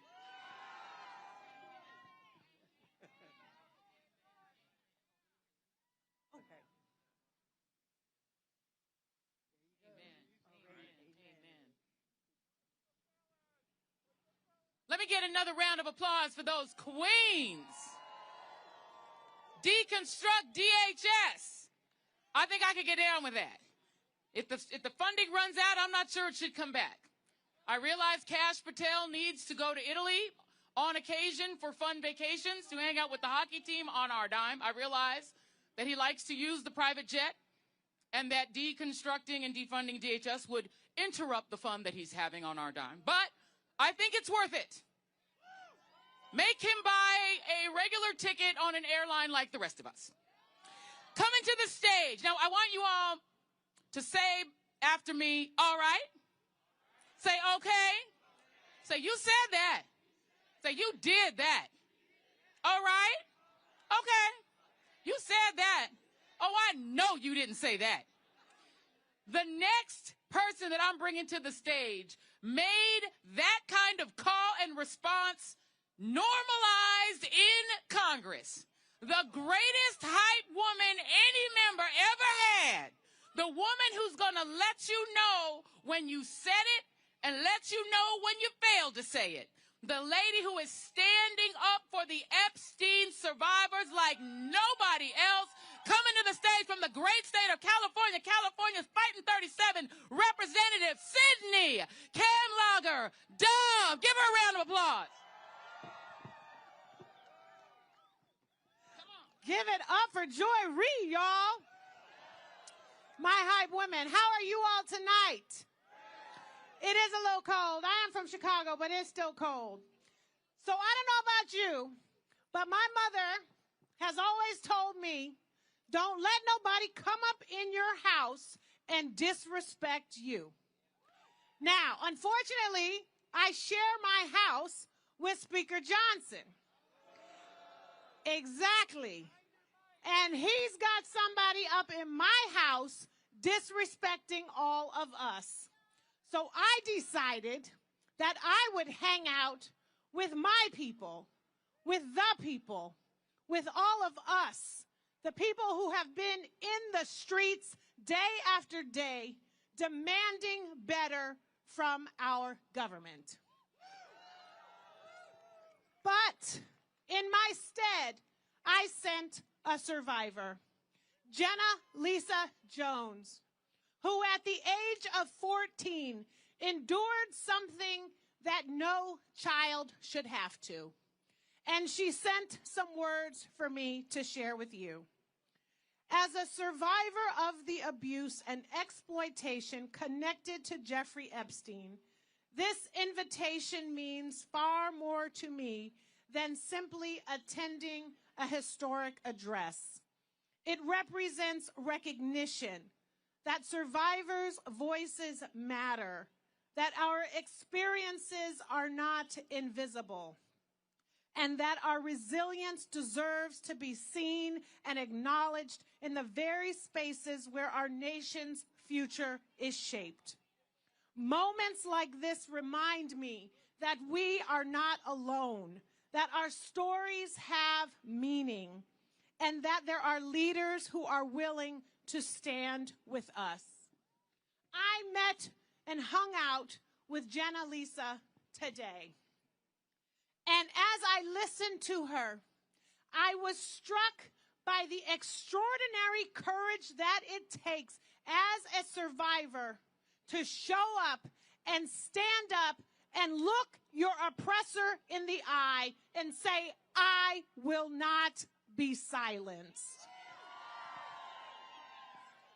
But sadly, this is a kind of courage that our president doesn't have.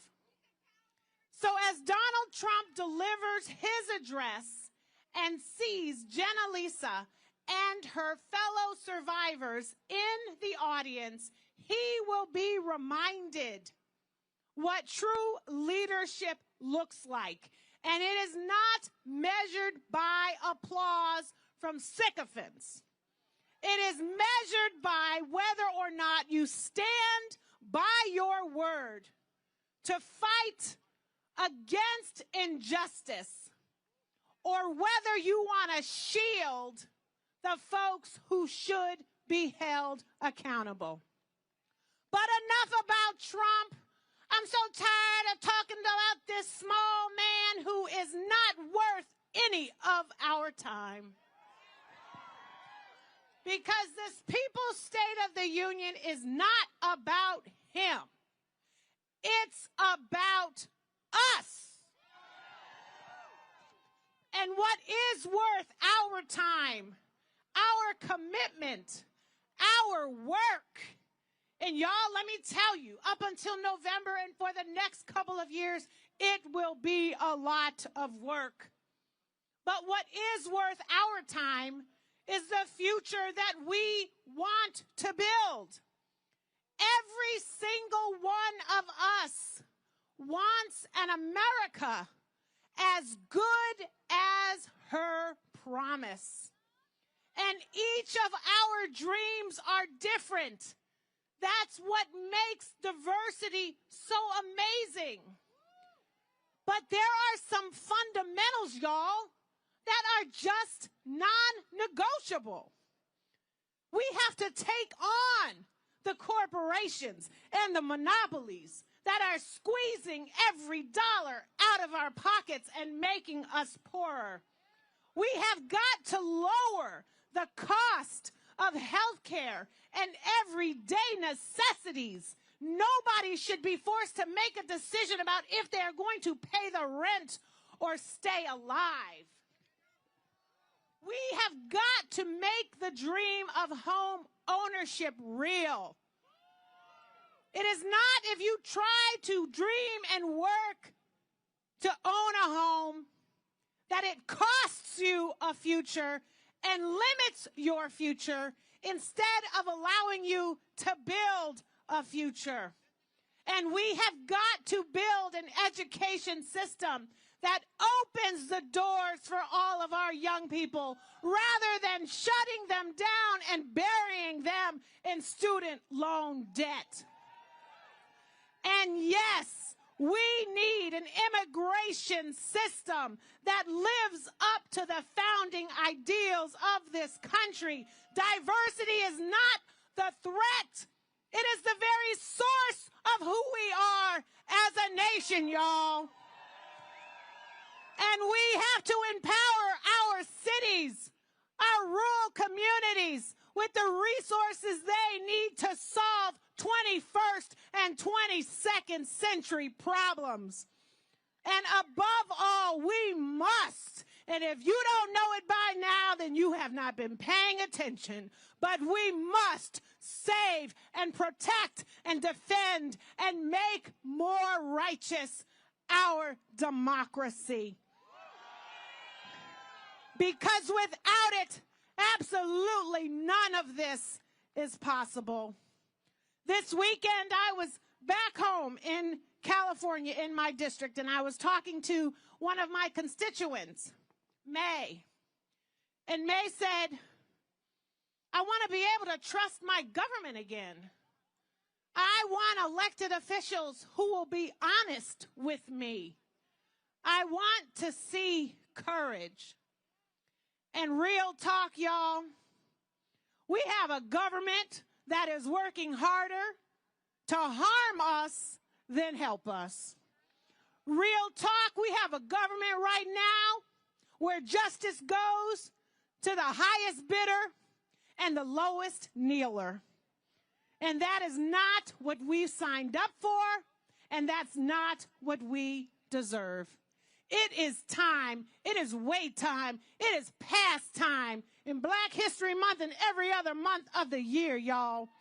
It is time for the moral goodness of this country to match our economic might. For our leaders to put people over profits, compassion over cruelty, and equity over evil. This is our country. This is our moment. And just like Jenna Lisa said, we will not be silenced. The People's State of the Union starts tonight, and we're going to keep it going every day of the week through November and to the end of this man's term until we get the country that we deserve. Thank you so much.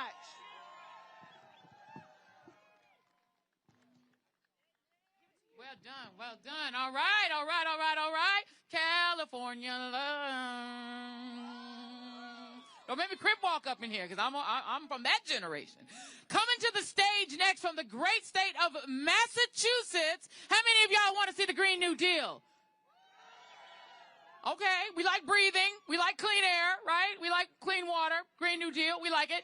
Coming to the stage right now is the champion of the Green New Deal, a man who has fought for justice, for equality, and for a country we can actually breathe in.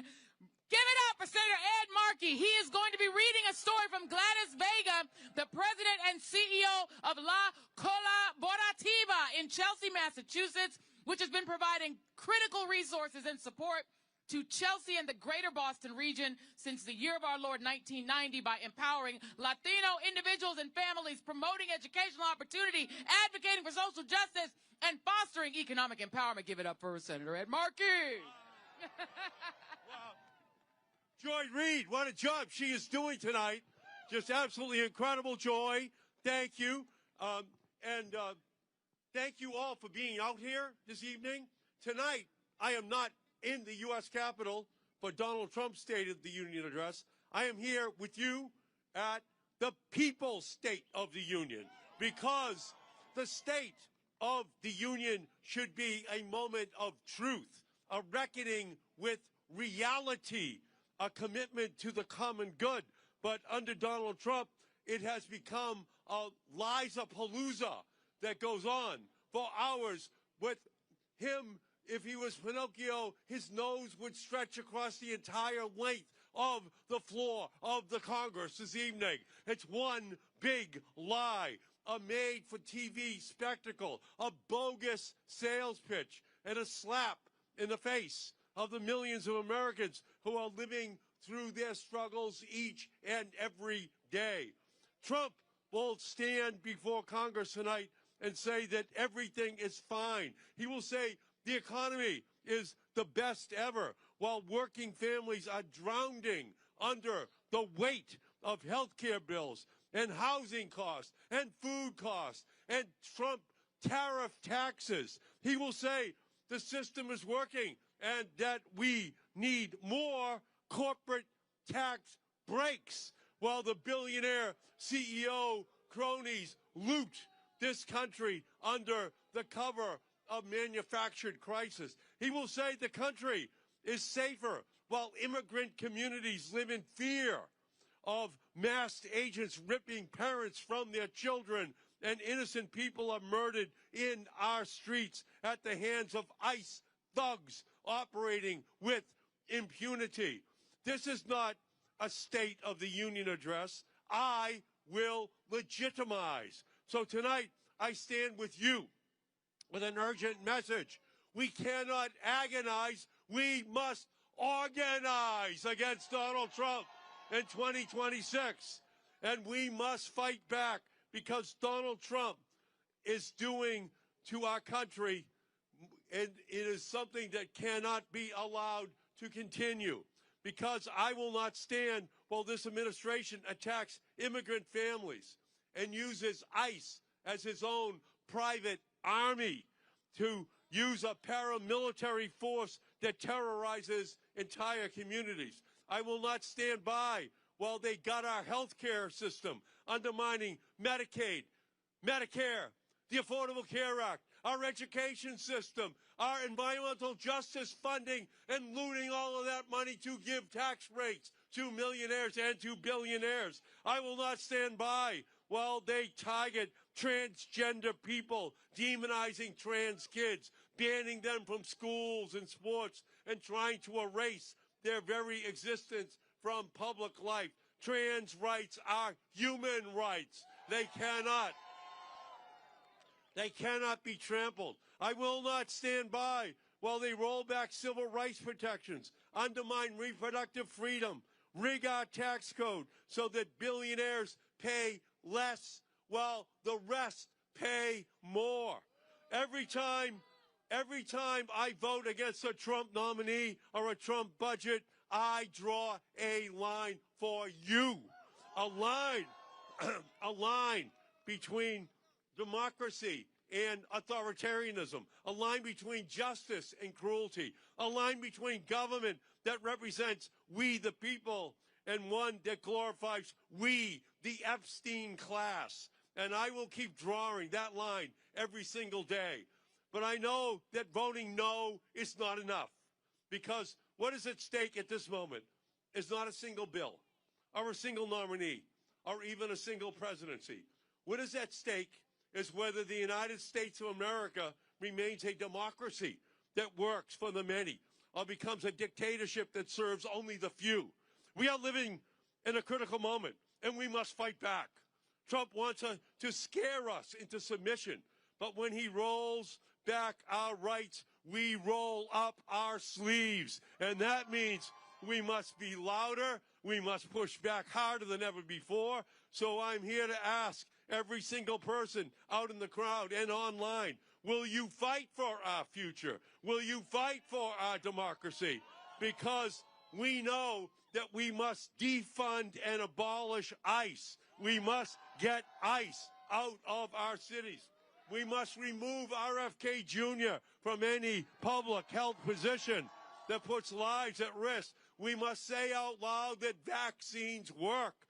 We must fire Kristi Noem and Kash Patel for their lawlessness and complicity in the crimes that we have seen committed right before our eyes. We must reverse Trump's disastrous tax cuts for the wealthy and instead invest that in relief for working families. And we must save Medicare and Social Security and expand funding for Medicaid. We don't need endless warfare. We need universal health care. We need Medicare for all.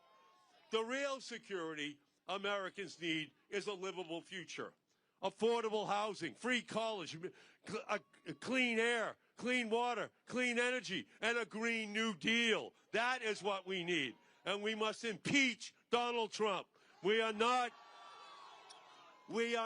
going to allow him to steal this election. We are not going to allow him to terrorize black and brown voters from going to the polls. We are going to stand up.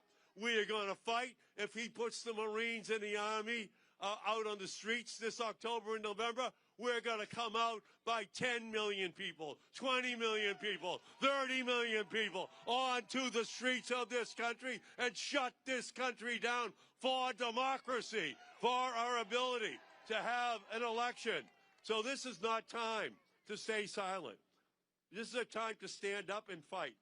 When the Minutemen and Minutewomen were taking on the most powerful military in the world, they were knocked down, they were not knocked out. They got up, they fought, they won. When the abolitionists fought, they were knocked down, they were not knocked out. They got up, they fought, and they won. When the suffragettes were out, they were knocked down. They were not knocked out, they got up, they fought, and they won. When Martin Luther King Jr. and Coretta Scott King began a movement, they were knocked down. They were not knocked out. They got up, they fought, they won. Same-sex marriage, universal health care. They were knocked down, they fought, and they won. And we are going to fight, and we are going to win. We are knocked down, we are not knocked out. This is a fight that we are going to win, because we know in this country that this progress has never come from silence. It has never come from surrender. It has never come from sitting on the sidelines. It comes because people get up and they fight and they win. So that is what tonight is all about. It has come from people, ordinary people, standing together and saying, enough to corruption, enough to cruelty, enough to policies that sacrifice the vulnerable for the powerful, because our power is not in the Oval Office. It is not a billionaire CEO's bank account. It is not a corporate boardroom. Our power is in the movement. It's on the streets of this country. It's our voices, it's our votes, it's our willingness to stand together, to fight for those who are most vulnerable in our society, to fight for our democracy itself. So let's leave here tonight saying we're ready to organize. We're ready to galvanize. We are ready to fight, not just for ourselves, but for the generations to come, because we will stand together and we will win. So thank you all so much for being here.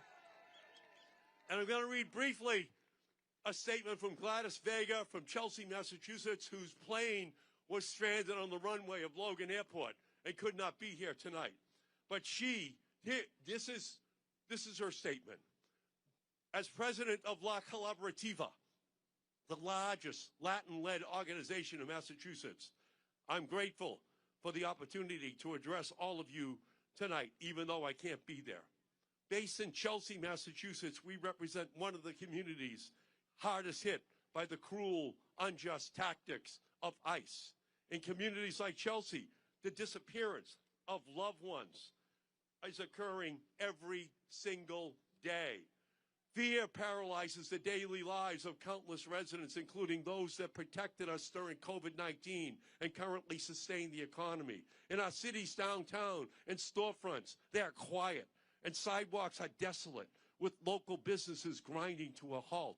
The Chelsea School District reports a major decline in enrollment and widespread absences, resulting in a budget deficit that will deprive children of education for future generations. Housing and infrastructure projects, a priority of Massachusetts, are collapsing, furthering unemployment and hardship. In communities like Chelsea, people are vanishing into thin air. Quiet mornings are punctuated by jarring violence. Students are assaulted by ICE agents sitting outside the high school. Hard-working residents are torn from their vehicles in front of their children. Families hopelessly search for signs of their loved ones who have stopped answering their phones, stopped replying to texts. They frantically call hospitals, scour social media, and come to La Collaborativa. This is the message of Gladys Vega to America tonight. It is that this must stop. This is un-American. It is illegal. It is unconstitutional. And the people are going to rise up and fight for Gladys Vega and all of those poor people who today need to know that the People's State of the Union is the beginning of a long fight that is going to result in the end of Republican control of the House of Representatives and the Senate in the United States of America in 2026. Thank all of you for being out here tonight. Thank you for your willingness to stand and fight. Thank you. Oh, my goodness. Thank you.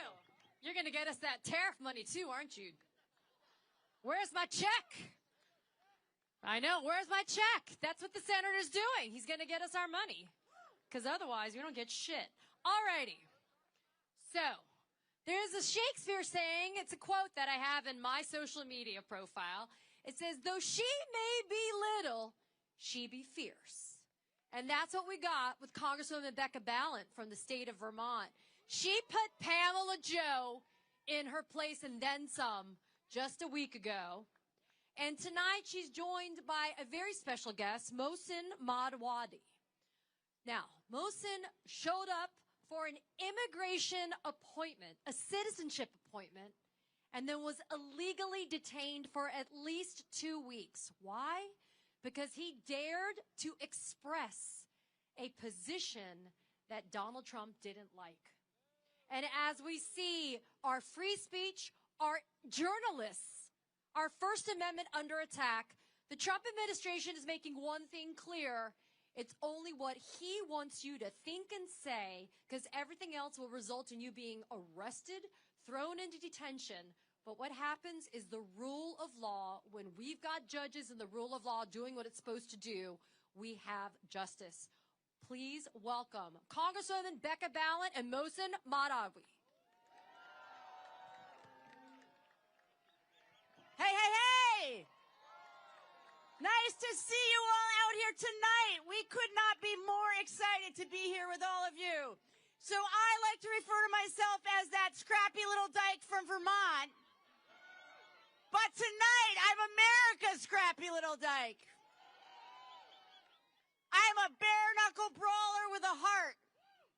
And that's what we need right now. We need people who are both going to bring the fight, and they're going to do it with an open heart, with compassion for all people living in this country. So thank you for being here tonight. We are going to draw strength from each other. That's why we've come together tonight. Now, I know many people out here are feeling angry, and you're feeling anxious and frustrated. I get it. This administration is trying to break us. But they can't. Because, in the words of June Jordan, we are the ones we've been waiting for. We are the ones.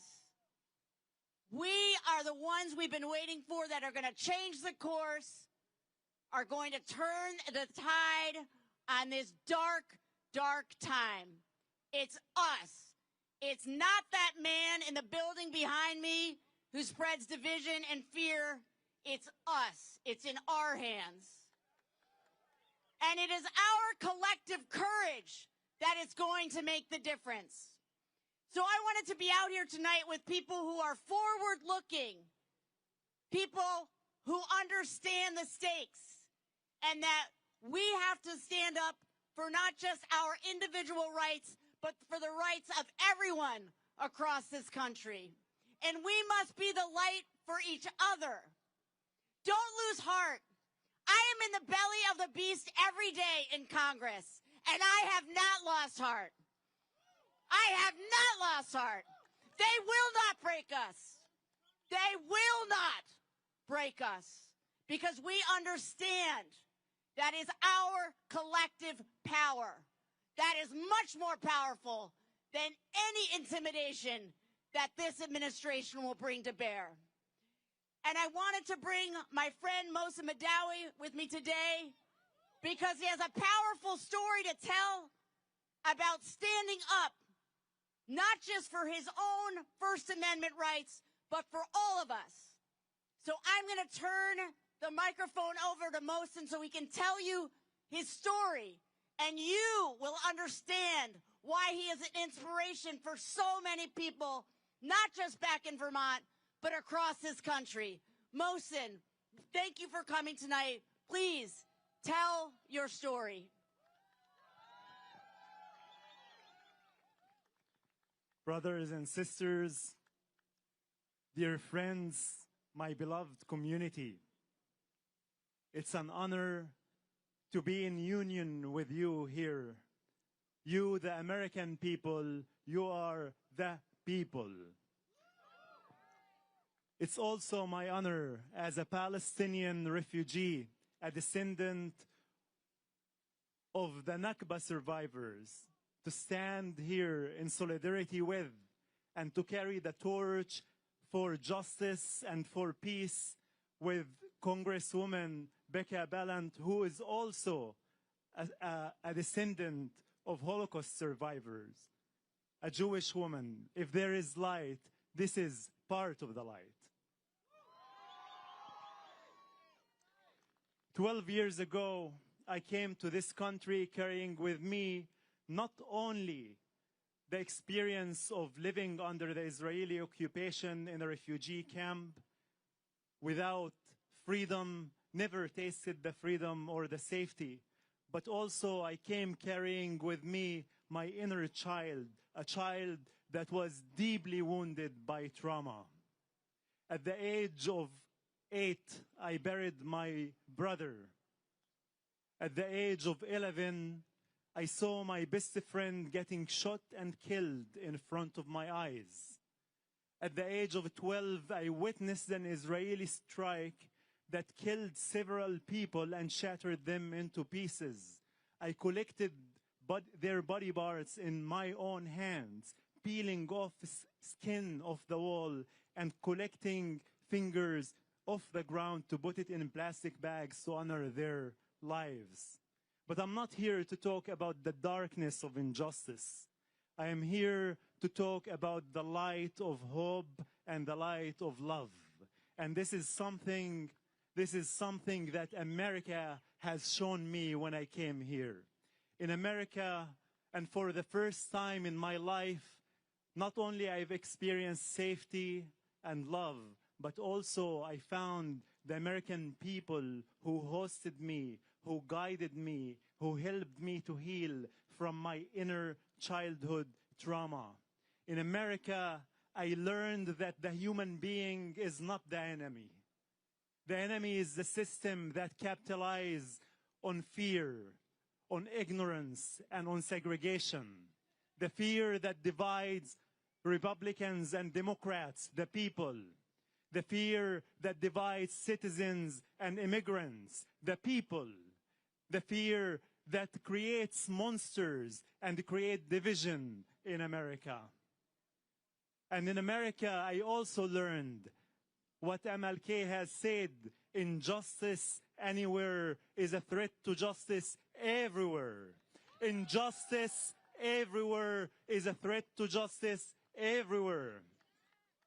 And that is what we are witnessing here, that the injustice that this administration is causing, tearing communities apart, scaring people and inciting fear and intimidation, destroying the most sacred document in this country, which is the Constitution of this country, and going and attacking us for practicing our First Amendment rights and our free speech is a form of injustice, and that the fight for justice in America, the fight to save this democracy, is interconnected with the fight for justice in Palestine for the Palestinian people. Now, about a year ago, the Trump's administration came after me during my citizenship interview, not for violating any law, but for speaking my truth, the truth from a place of love, from a place of empathy, from a place of compassion, my truth that I don't want to see children in Palestine or Israel or in America or anywhere else to suffer like I've suffered when I was a child. During my citizenship interview and after they asked me if I'm willing to take the pledge of allegiance to protect and defend this country and to protect the constitution of this country, they were the ones who betrayed it. They detained me and took me out of there, handcuffed, and threw me in prison. They thought that they will make an example of me and that they would intimidate me. And they were wrong. Because our fight is a just fight. Our fight in America and our fight for Palestinians and our fight elsewhere is a fight for humanity, and if we believe in justice, there is no power that can intimidate us. The tools of this administration is to scare us, to intimidate us, so we can lose sight, so we can lose vision. But if we continue to unite together and work out and connect and fight from a place of love, not a place of fear, they cannot do that. When I was released from my detention after spending 16, the love that shines in our heart is much brighter and more powerful than the darkness of fear that's blinding you. The people united will never be defeated. The people united will never be defeated. The people united will never be defeated. The people united will never be defeated. Everyone, onward with courage, every single one of us. Strive beyond what you think is possible. Give other people hope and inspiration. It is our collective courage that is going to get us through. Thank you so much for being out tonight.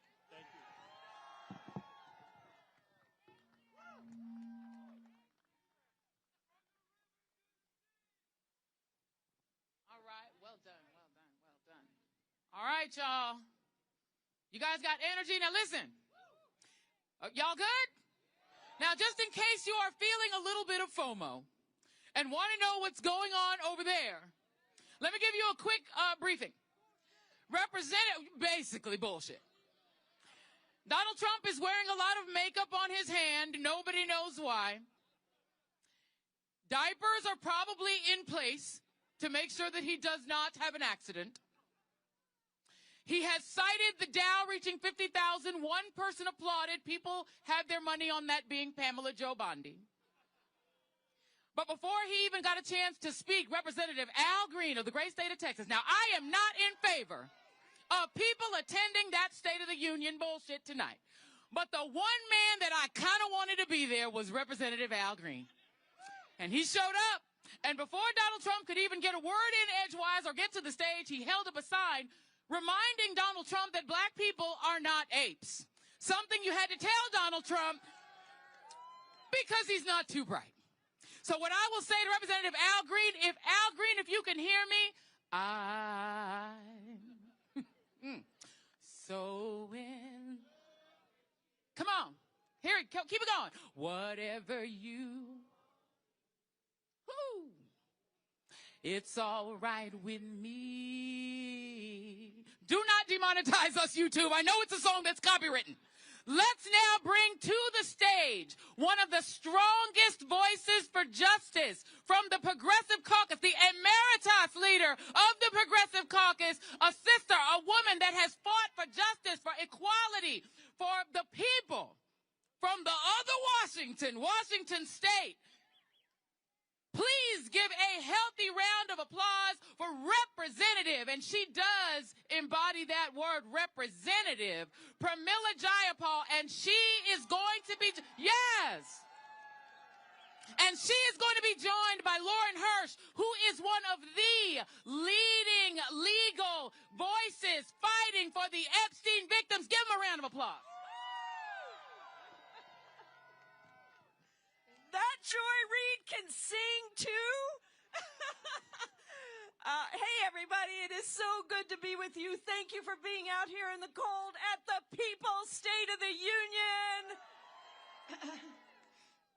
I really appreciate MoveOn organizing this tonight and all the people that are on the live stream across the country, because this matters. It matters that we are out here and that we are not in that chamber. Because when we look at the People's State of the Union, people in Minnesota, in Illinois, in California, Oregon, who have stood up nonviolently and with tremendous risk to their own lives to this authoritarian regime that murders its own citizens in the streets and then lies about it. They are saying, not on our watch. People are saying not on our watch to an illegal and unconstitutional administration that kidnaps and disappears immigrants of every status who call this country home. An immoral administration that incarcerates tens of thousands of immigrants, including children. Children in for-profit jails where 39 people have died in the 1 year that Donald Trump has been in office. We say not on our watch. Working and poor Americans who watch while Donald Trump makes billions for himself and his billionaire buddies using grift and corruption and stealing from the American people, all the while stripping health care and housing from tens of millions of Americans and driving up costs everywhere, not on our watch. And yes, our trans kids across this country who are sick and tired of being bullied because it's not trans kids driving up your rent, it is the billionaires doing that. We are standing up for our trans kids across the country. And of course, the survivors who are showing us exactly what courage and resilience looks like. My official guest for State of the Union is a constituent of mine who is an Epstein survivor, who is in that building right now, showing the strength and the face of courage to be in that building with Donald Trump speaking, because they don't want him to not see them. They are demanding that they be seen, because the survivors of this horrific global sex trafficking ring of Jeffrey Epstein's, the predators and the pedophiles who need to be brought to justice, will be brought to justice because of the courage and the resilience and the voices of these brave survivors. So yes, Donald Trump, we are out here instead of in there, because our State of the Union is strong, because the people of this country are strong, and we will not sit down, shut up, move on, or be silenced. We demand that all the predators, the pedophiles, the grifters, the lawless agents, and you, Donald Trump, be brought to justice. It has been the honor of my life to work with real survivors in every single realm that we're talking about tonight. And tonight I have the honor to introduce a woman who has been an indispensable part of our Epstein survivor movement, who has been working with the survivors to demand that the United States hold these predators accountable. Yes, we should lock them up. And to make sure that we prosecute them, that we bring them down, that we hold them accountable, just like we see in the UK and around the world. Tonight, inside the chamber, Donald Trump will have to face those survivors the same damn way that I forced Pam Bondi to face those survivors in the Judiciary Committee. And so please join me in welcoming the amazing, the strategic, the remarkable Lauren Hirsch, who is the co-director of World Without Exploitation. Lauren Hirsch, give it up for her. Well, that is a tough act to follow. I am so honored to be here tonight with you, and especially with you, Representative Jayapal. This is one amazing woman who has stood beside these survivors through thick and thin. And we will make sure that every single file is released. And I know that they're over there making sure that every file is released. And you have exhibited extraordinary leadership. So thank you. For 30 years, Jeffrey Epstein operated one of the largest sex trafficking rings in the world. It was a vast web of powerful men committing horrific acts of violence against women and girls, and it was in plain sight. For decades, our government didn't just look away, but they buried the truth. While survivors were forced to carry unimaginable pain in silence. But this summer, everything changed. In September, Epstein survivors came together and made something unmistakably clear. The days of powerful men operating with impunity are officially over. And it has been a wild 6 months. But now we are in a serious moment of reckoning. Every day we're witnessing the untouchables collapse before our eyes. Prince Andrew is no longer a prince. He is no longer shielded by a royal title, and he faces criminal charges. Around the globe, exploiters who once hid behind wealth and influence in institutions are beginning to fall like a giant game of dominoes. We aren't quite seeing that here just yet, but I'm pretty sure I heard you. It's coming. And in this moment, when we're being told and they're being told to move on and there's nothing to see, survivors are doubling down and they are reclaiming their power. They are at the State of the Union tonight and they are facing an administration who has betrayed them time and time again. To every survivor out there who refuses to disappear, you are changing history. Keep speaking your truth because the earth is shaking. Give it up for Lauren Hirsch and the survivors across this country. We will bring justice. Keep standing up. Keep speaking out. Keep building our movement because this is our democracy. Thank you, everybody. Have a great night.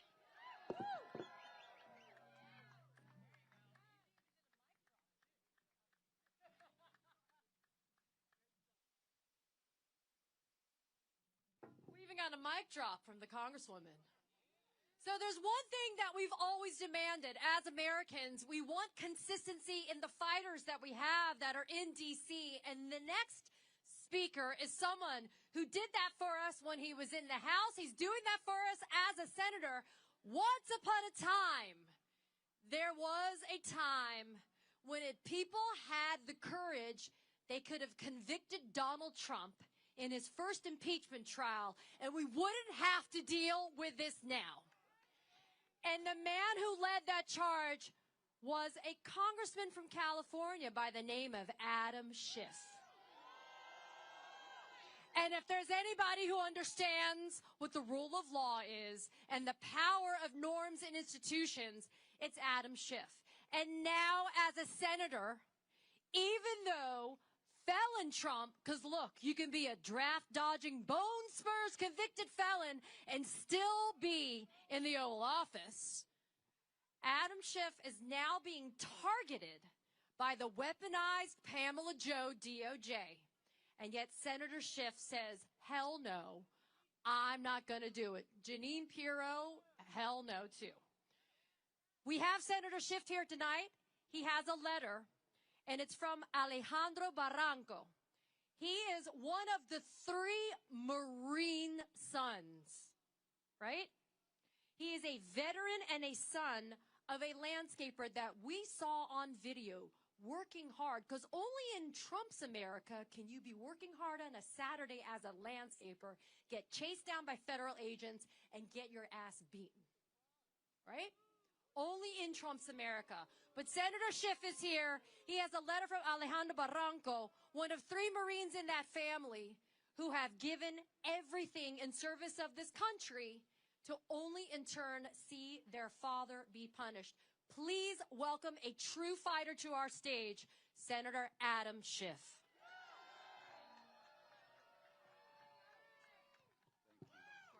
Thank you.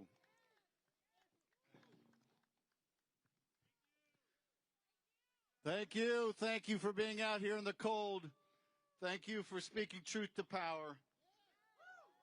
I am very proud to join you. Tonight, the president stands under the Capitol dome, claiming that our union is stronger than ever. Of all the lies that he will tell in his long and rambling address, this may be the most painfully false. Due to his hate, his cruelty, and his indecency, we are more divided now than at any time since the Civil War. Trump's promises have all been broken. He promised to bring down costs, but inflation is up. He promised to bring back jobs, but manufacturing has fled. He promised to end trade deficits, but they have reached all-time highs. But no failure is more glaring, more significant, or more damning than his failure to bring our country together. In January of 2017, Donald Trump stood just a couple hundred yards from this place and took the oath of office for the first time, swearing to uphold the Constitution. As you recall, he painted a dystopian portrait of the country, which he described as American carnage. Little could we know at the time it was less a portrait of the country as it existed then as much as a prophecy of what he would seek to bring about in the future. For he has created chaos in our streets. Masked, heavily armed, and poorly trained ICE agents and Border Patrol forces sweep through major cities, demanding to see people's papers. In the United States of America, they are demanding to see people's papers. They have detained citizens and non-citizens alike, shot people dead through their windshields, and while laying face down in the street.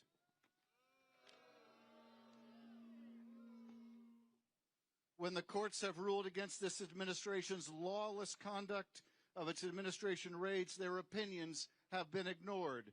When universities dare to protest, their federal funding has been cut.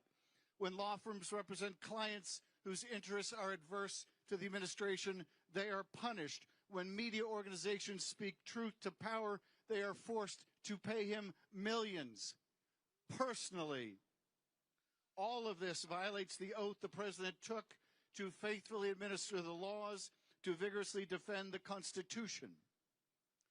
Thankfully, our founders gave us the tools to fight back against a man who would be king. And chief among those tools is one more powerful than all the rest, and that is the right to vote.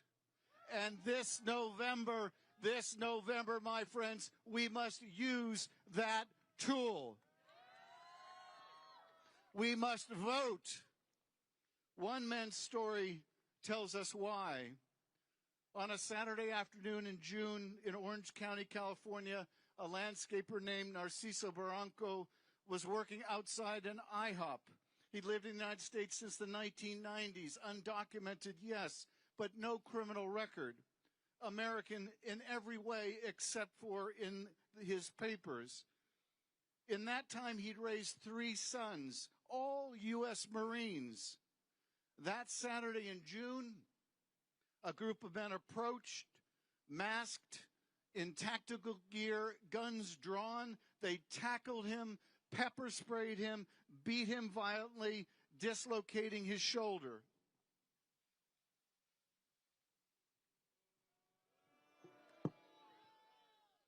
They detained him, no food, no water, no medical treatment for 24 hours. When he was finally able to get in touch with his family over the phone, he had one request of his sons. He asked them to retrieve his landscaping tools and finish the job he was doing.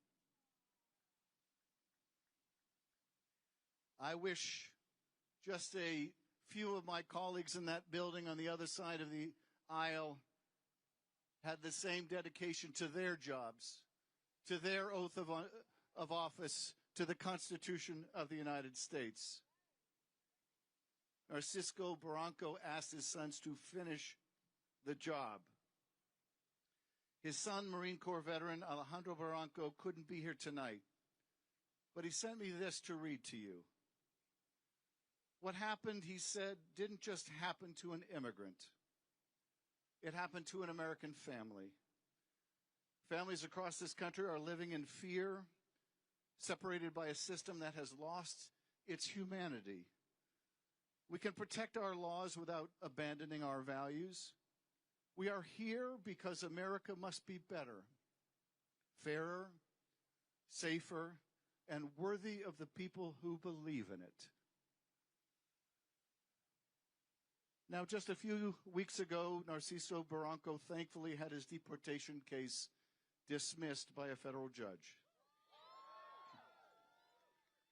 But tonight we must all heed the words of Narciso Barranco.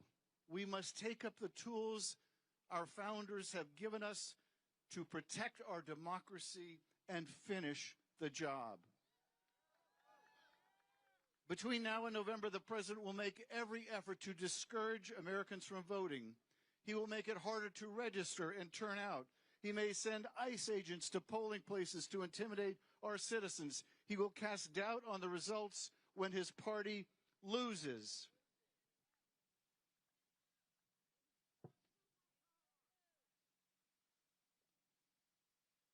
Our response must be to work harder, organize better, turn out higher than ever before. We must view every obstacle placed in our way as a challenge to be overcome, with resilience, with defiance, as a gauntlet thrown down that we must pick up. The fight for our democracy is a fight worth having, for it is democracy that makes all progress possible. And it is a struggle we can win if we pick up the tools we have been given and finish the job. In November, are you ready to finish the job? In November, are you ready to throw the bums out? In November, are you ready to defend our democracy? In November, are you ready to push back, to fight back, and to save this country? Let us pick up the tools our founders gave us and let us finish the job. Thank you, and God bless you for being here. Thank you so much. Thank you.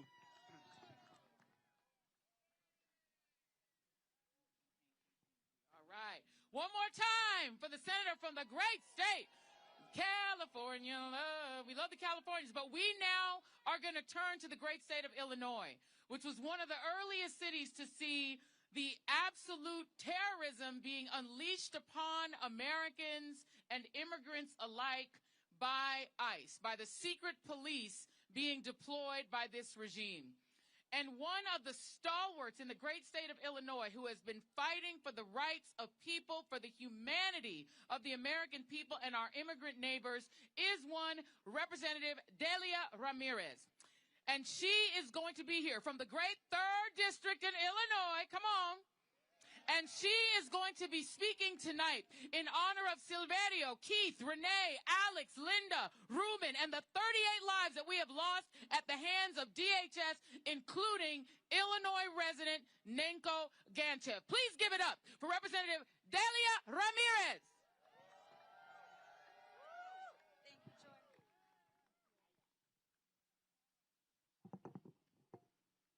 Folks, in 5 months, you're going to be really hot. Just remember that, okay? I'm trying to remind myself of that. Well, hi, everyone. Buenas noches. As you heard, I'm la congresista Delia Catalina Ramírez, and soy la hija orgullosa de padres guatemaltecos, ciudadana de nacimiento por derecho y representante del Distrito 3, una comunidad que está en la calle luchando contra los fascistas todos los días. Yes, I said it in Spanish, because even as the fascists seek to diminish, to divide, and dehumanize us, we must remain powerful and defiant to fascists. You know, I talk a lot about the authoritarian playbook and how this administration casts the other as enemies, weaponize fear, perpetrate corruption, and reward cruelty and abuse executive power. But tonight I want to talk to you about the Trump and his administration and their abuse. They're abusing the power of government to persecute dissent. They're abusing immigration enforcement to terrorize us. They're abusing detention to punish our neighbors. They're abusing the military to occupy our cities. They're abusing federal resources to enrich their donors, their campaign donors. They're abusing the justice system to silence survivors, discredit victims, and avoid accountability.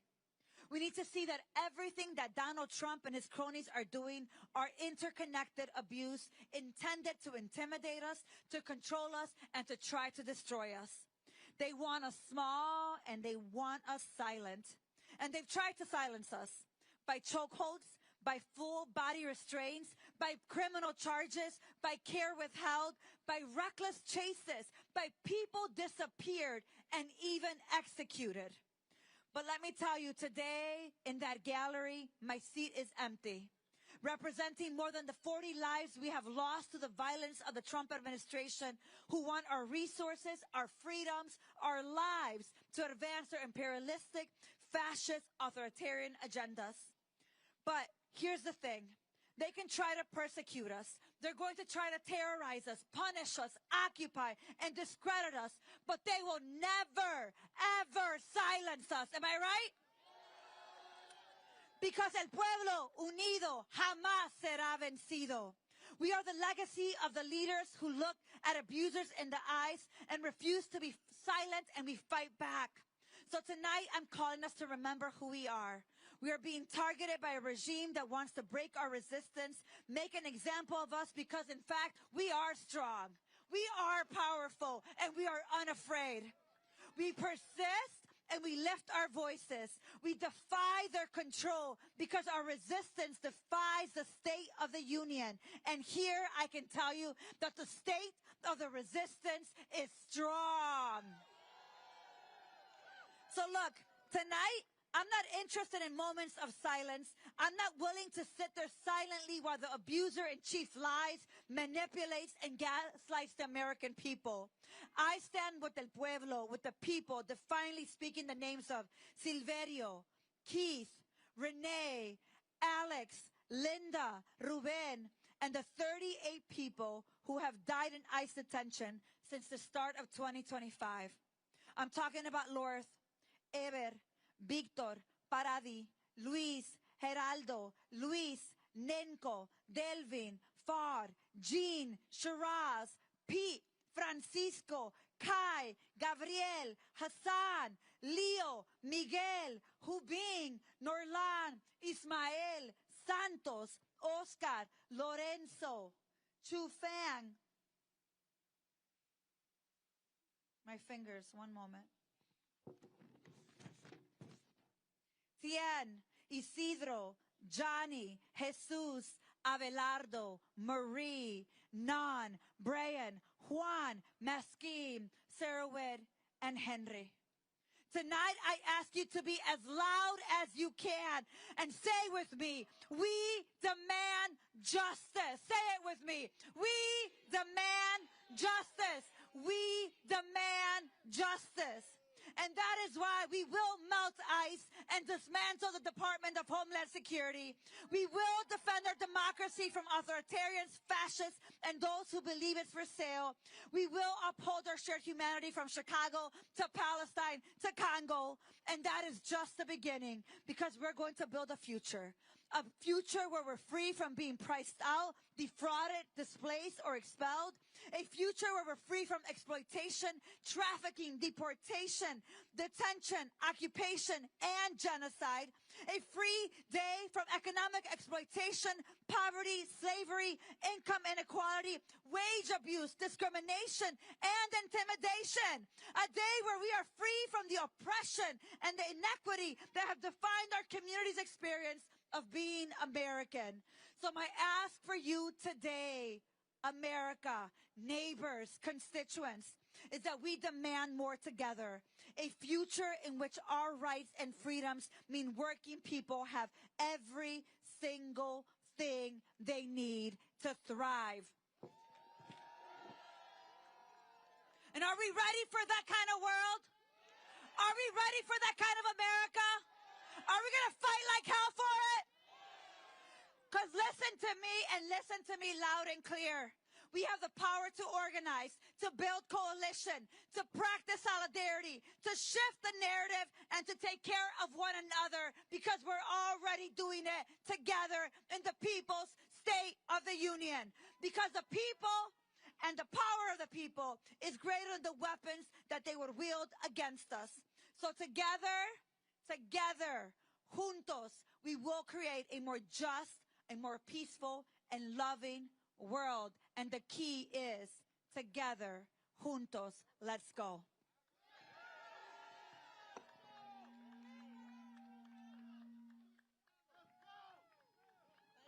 And let's abolish ICE while we're at it, huh? Muchas gracias. Alrighty, so those of you guys may remember that Donald Trump promised a lot of shit when he ran. One of them was what? No more wars. And yet, in the time that this guy's been in office, he's done some wackadoo stuff when it comes to our military. And no, it's not just DUI Hegseth that we're looking at. We're talking about felon Trump.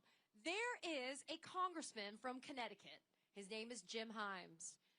And he's on House Permit Select Intel.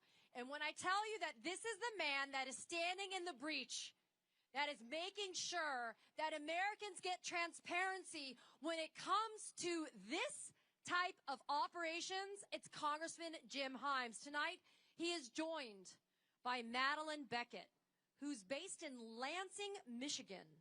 And she lives in a mobile home park that's been bought out by private equity, of course. Profits over people. Since that takeover, she's had unbelievable, horrible experiences, including huge unexpected fees, undrinkable water, and an end to necessary maintenance. How are we supposed to live? Please welcome to our stage Congressman Jim Himes and Madeleine Beckett. Thank you, Katie, and thank you all. Thank you, America. Thank you, resistors. Thank you for people of goodwill. Katie's exactly right. I spent a lot of time on national security, but what does it mean to have national security if we don't have housing security, if we don't have economic security, if we don't have dignity? What does national security mean? I am so happy to be with you tonight because I caught the very beginning of that speech, and I heard President Trump say that we're the hottest country, that everything is fine, that people are richer and better and bigger than ever before. I don't know who he was talking about. Maybe he was talking about Ivanka. Maybe he was talking about Jared. Maybe he was talking about his billionaire cabinet members. But you know what? He wasn't talking about us. He certainly wasn't talking about Madeleine. He wasn't talking about the tens of millions of people like Madeleine Beckett of Lansing, Michigan, who, like so many Americans, worked 45 years, day in and day out, showing up for the job, raised a daughter, and now struggles to make ends meet in this richest, hottest country in the world. How does that work? You can't do much in this country if you can't afford a home, if you can't pay the rent. Too many of my constituents have given up on the idea that their kids might live in the communities in which they grew up. They have given up on the idea that they might advance and maybe save a little something for retirement or to educate their kids. Because we have a housing crisis in this country. We got to build 5 million units just to get back to a place where Americans can afford housing. And in the meantime, hardworking, middle class, true Americans, and by true Americans, I mean people who go to work every single day and who at the end of the week worry a little bit about those bills who are coming in the coming week. Real Americans who understand what it is to live in this country and to work hard and to live with dignity are getting squeezed out. There have been a lot of politicians up here tonight, but we got to never lose sight of who it is that we're fighting for. And so for that reason, it is my profound honor to introduce you to Madeleine Beckett of Lansing, Michigan. Madeleine, thank you so much for being with us here tonight. Thank you. Thank you. This, by the way, is the first time that Madeleine Beckett has spoken in front of a crowd. So we're going to help her along. Big round of applause for Madeleine Beckett. Thank you. There you go. That's fine. Thank you. Yes, I'm nervous. My name is Madeleine Beckett. I'd like to thank all of you for having me here tonight. I'm very honored. I live in Windsor Estates, a manufactured home community in Diamonddale, Michigan, just outside of Lansing. I'm here tonight because private equity has stolen my retirement, turned my life upside down, and soon will leave me homeless. I spent 45 years working as a bookkeeper. I traveled a lot for my job, so living in manufactured communities has always been convenient and affordable. They were good places to live. They were safe. Neighbors looked out for one another. Upkeep was easy, and we could count on maintenance by the park owners. The best park I lived in was Windsor Estates, which convinced me that's where I would go back to buy my last home that I'd get to pick. I made a financial plan to determine what I could afford, and I bought my last house in Windsor. And it was great. It was exactly what I hoped for, and it was a good neighborhood. private equities came along, and the first place they bought was only there for 6 months. Then they just sold it to another firm, another private equity, and they took advantage of the fact that we're trapped. We can't move our homes. They raised the rent. They added all kinds of fees. They reduced their staffing. And they bleed people like me dry. They're now charging us water, which used to be included in the rent, and that's over $100 a month. Plus, we get to pay them an administration fee and pay for our trash, which also was included in our rent. Thank you. The best thing about it is we paid, excuse me. Oh, I'm sorry. Yeah, the government subsidized the buying of our park with a loan from Freddie Mac. My tax dollars helped steal my retirement. After all the added costs, I am now on the verge of being homeless. I don't have anywhere to go. I started going to meetings of the local homelessness coalition to figure out what to do when I lose my home. I've had to take on a roommate at my age. Seriously? Every month I have to borrow money from a friend. I now owe her over $5,000, and I don't know how I'll ever pay her back. I don't even know how to properly thank her. Without her, I would be on the street right now. But I'm not going to sit back and take it, and neither are other people in the mobile home community parks all over Michigan and the country. If I can stand up now and fight back at my age, in my condition, living on the edge of homelessness, you can too. Yeah.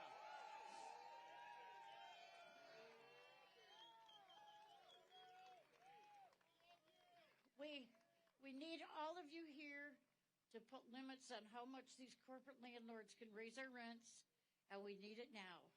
We need to stop shoveling tax dollars to the predators, and we need to stop it now. And we need elected officials to grow a pair and stand up for us. We deserve better. Thank you for listening. Thank you, Madeline. Do we think that Donald Trump knows about Madeline? Do we think he cares about Madeline? America is Madeline Beckett. That's who we're fighting for. Thank you, everybody.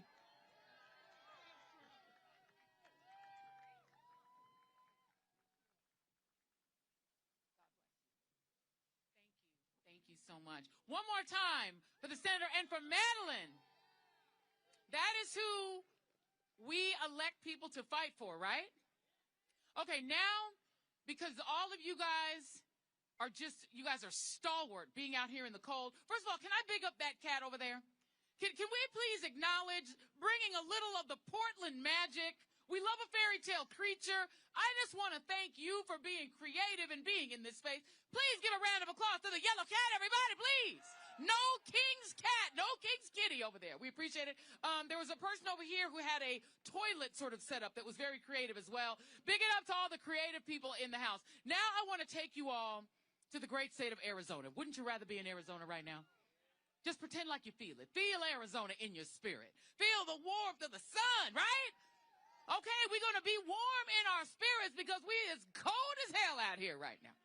But that's okay, because coming to the stage are two people who you are really going to want to hear from. Representative Yasamin Ansari, representing Arizona's great 3rd District. And she is here with Sonia Almaraz. And Sonia Almaraz, I should say. Sonia Almaraz is the partner of Yadi Marquez, who has leukemia and who has suffered severe medical neglect for more than a year at the Eloy Detention Center in Central Arizona. These are literally the kinds of stories and nightmares that are taking place in the Trump-Epstein era of the United States. So please give a warm round of applause and show some love to Representative Ansari and to Sonia Almarez.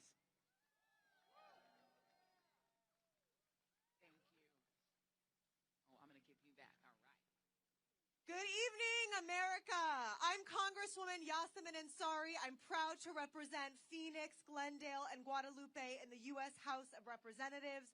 And tonight it is my absolute honor to be standing here with Sonia Almarez. Sonia's loved one is Yadi.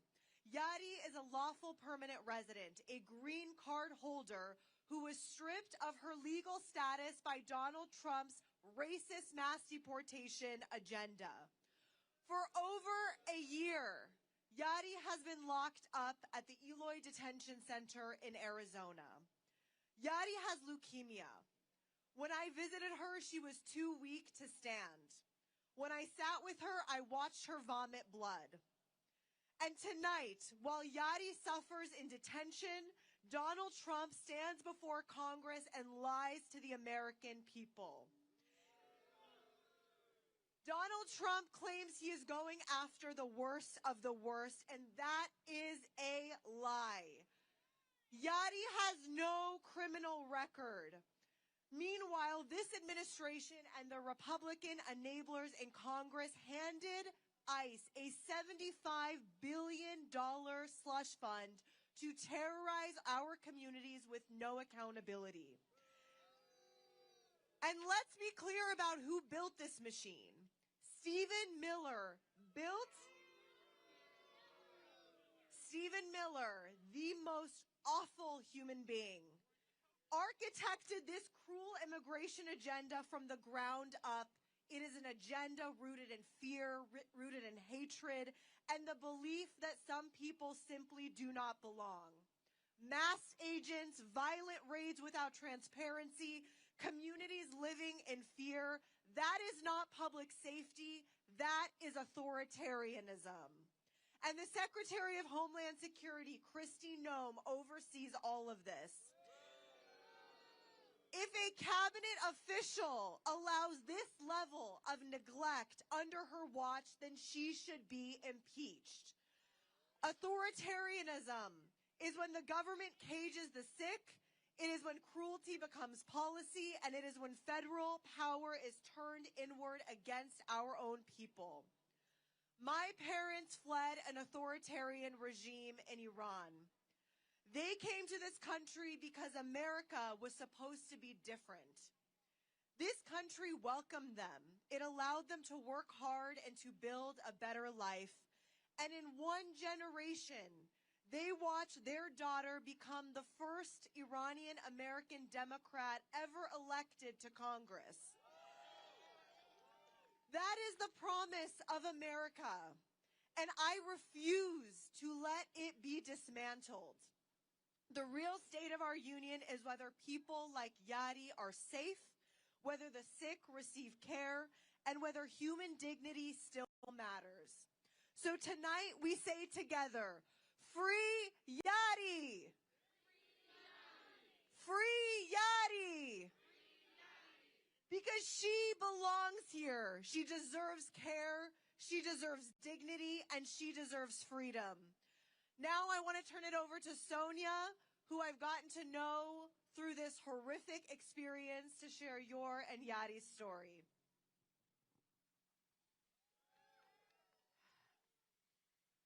Thank you, Congresswoman Ansari. I'm honored to stand with you tonight to expose Trump's real state of the union. Yadi is not a criminal, and for a year now, I have had to watch her health. I am so sorry.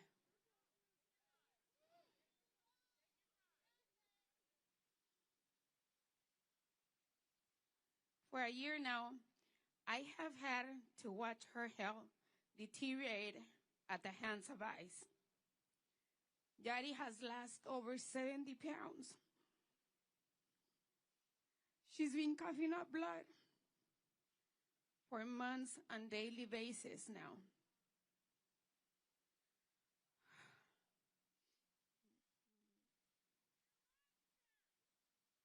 She's too weak to stand. She has been diagnosed with lymphedema and arthritis on top of her cancer, and now relies on a walker just to move.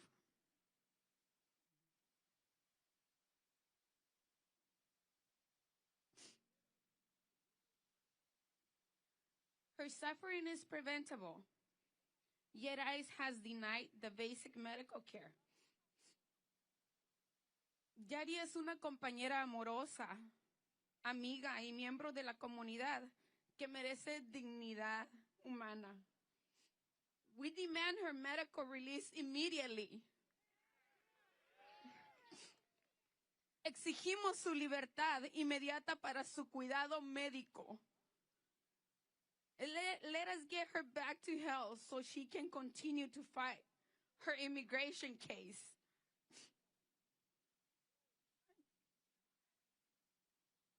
Thank you, Sonia. We will never stop fighting for Yadi. Give Sonia a round of applause. And free Yadi! Free Yadi! Free Yadi! Thank you so much, everyone. Have a great evening.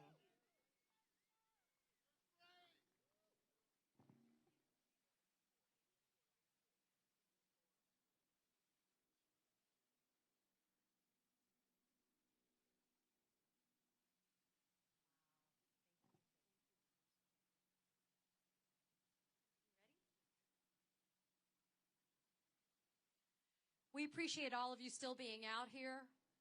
We know it's cold, but this mission is very important.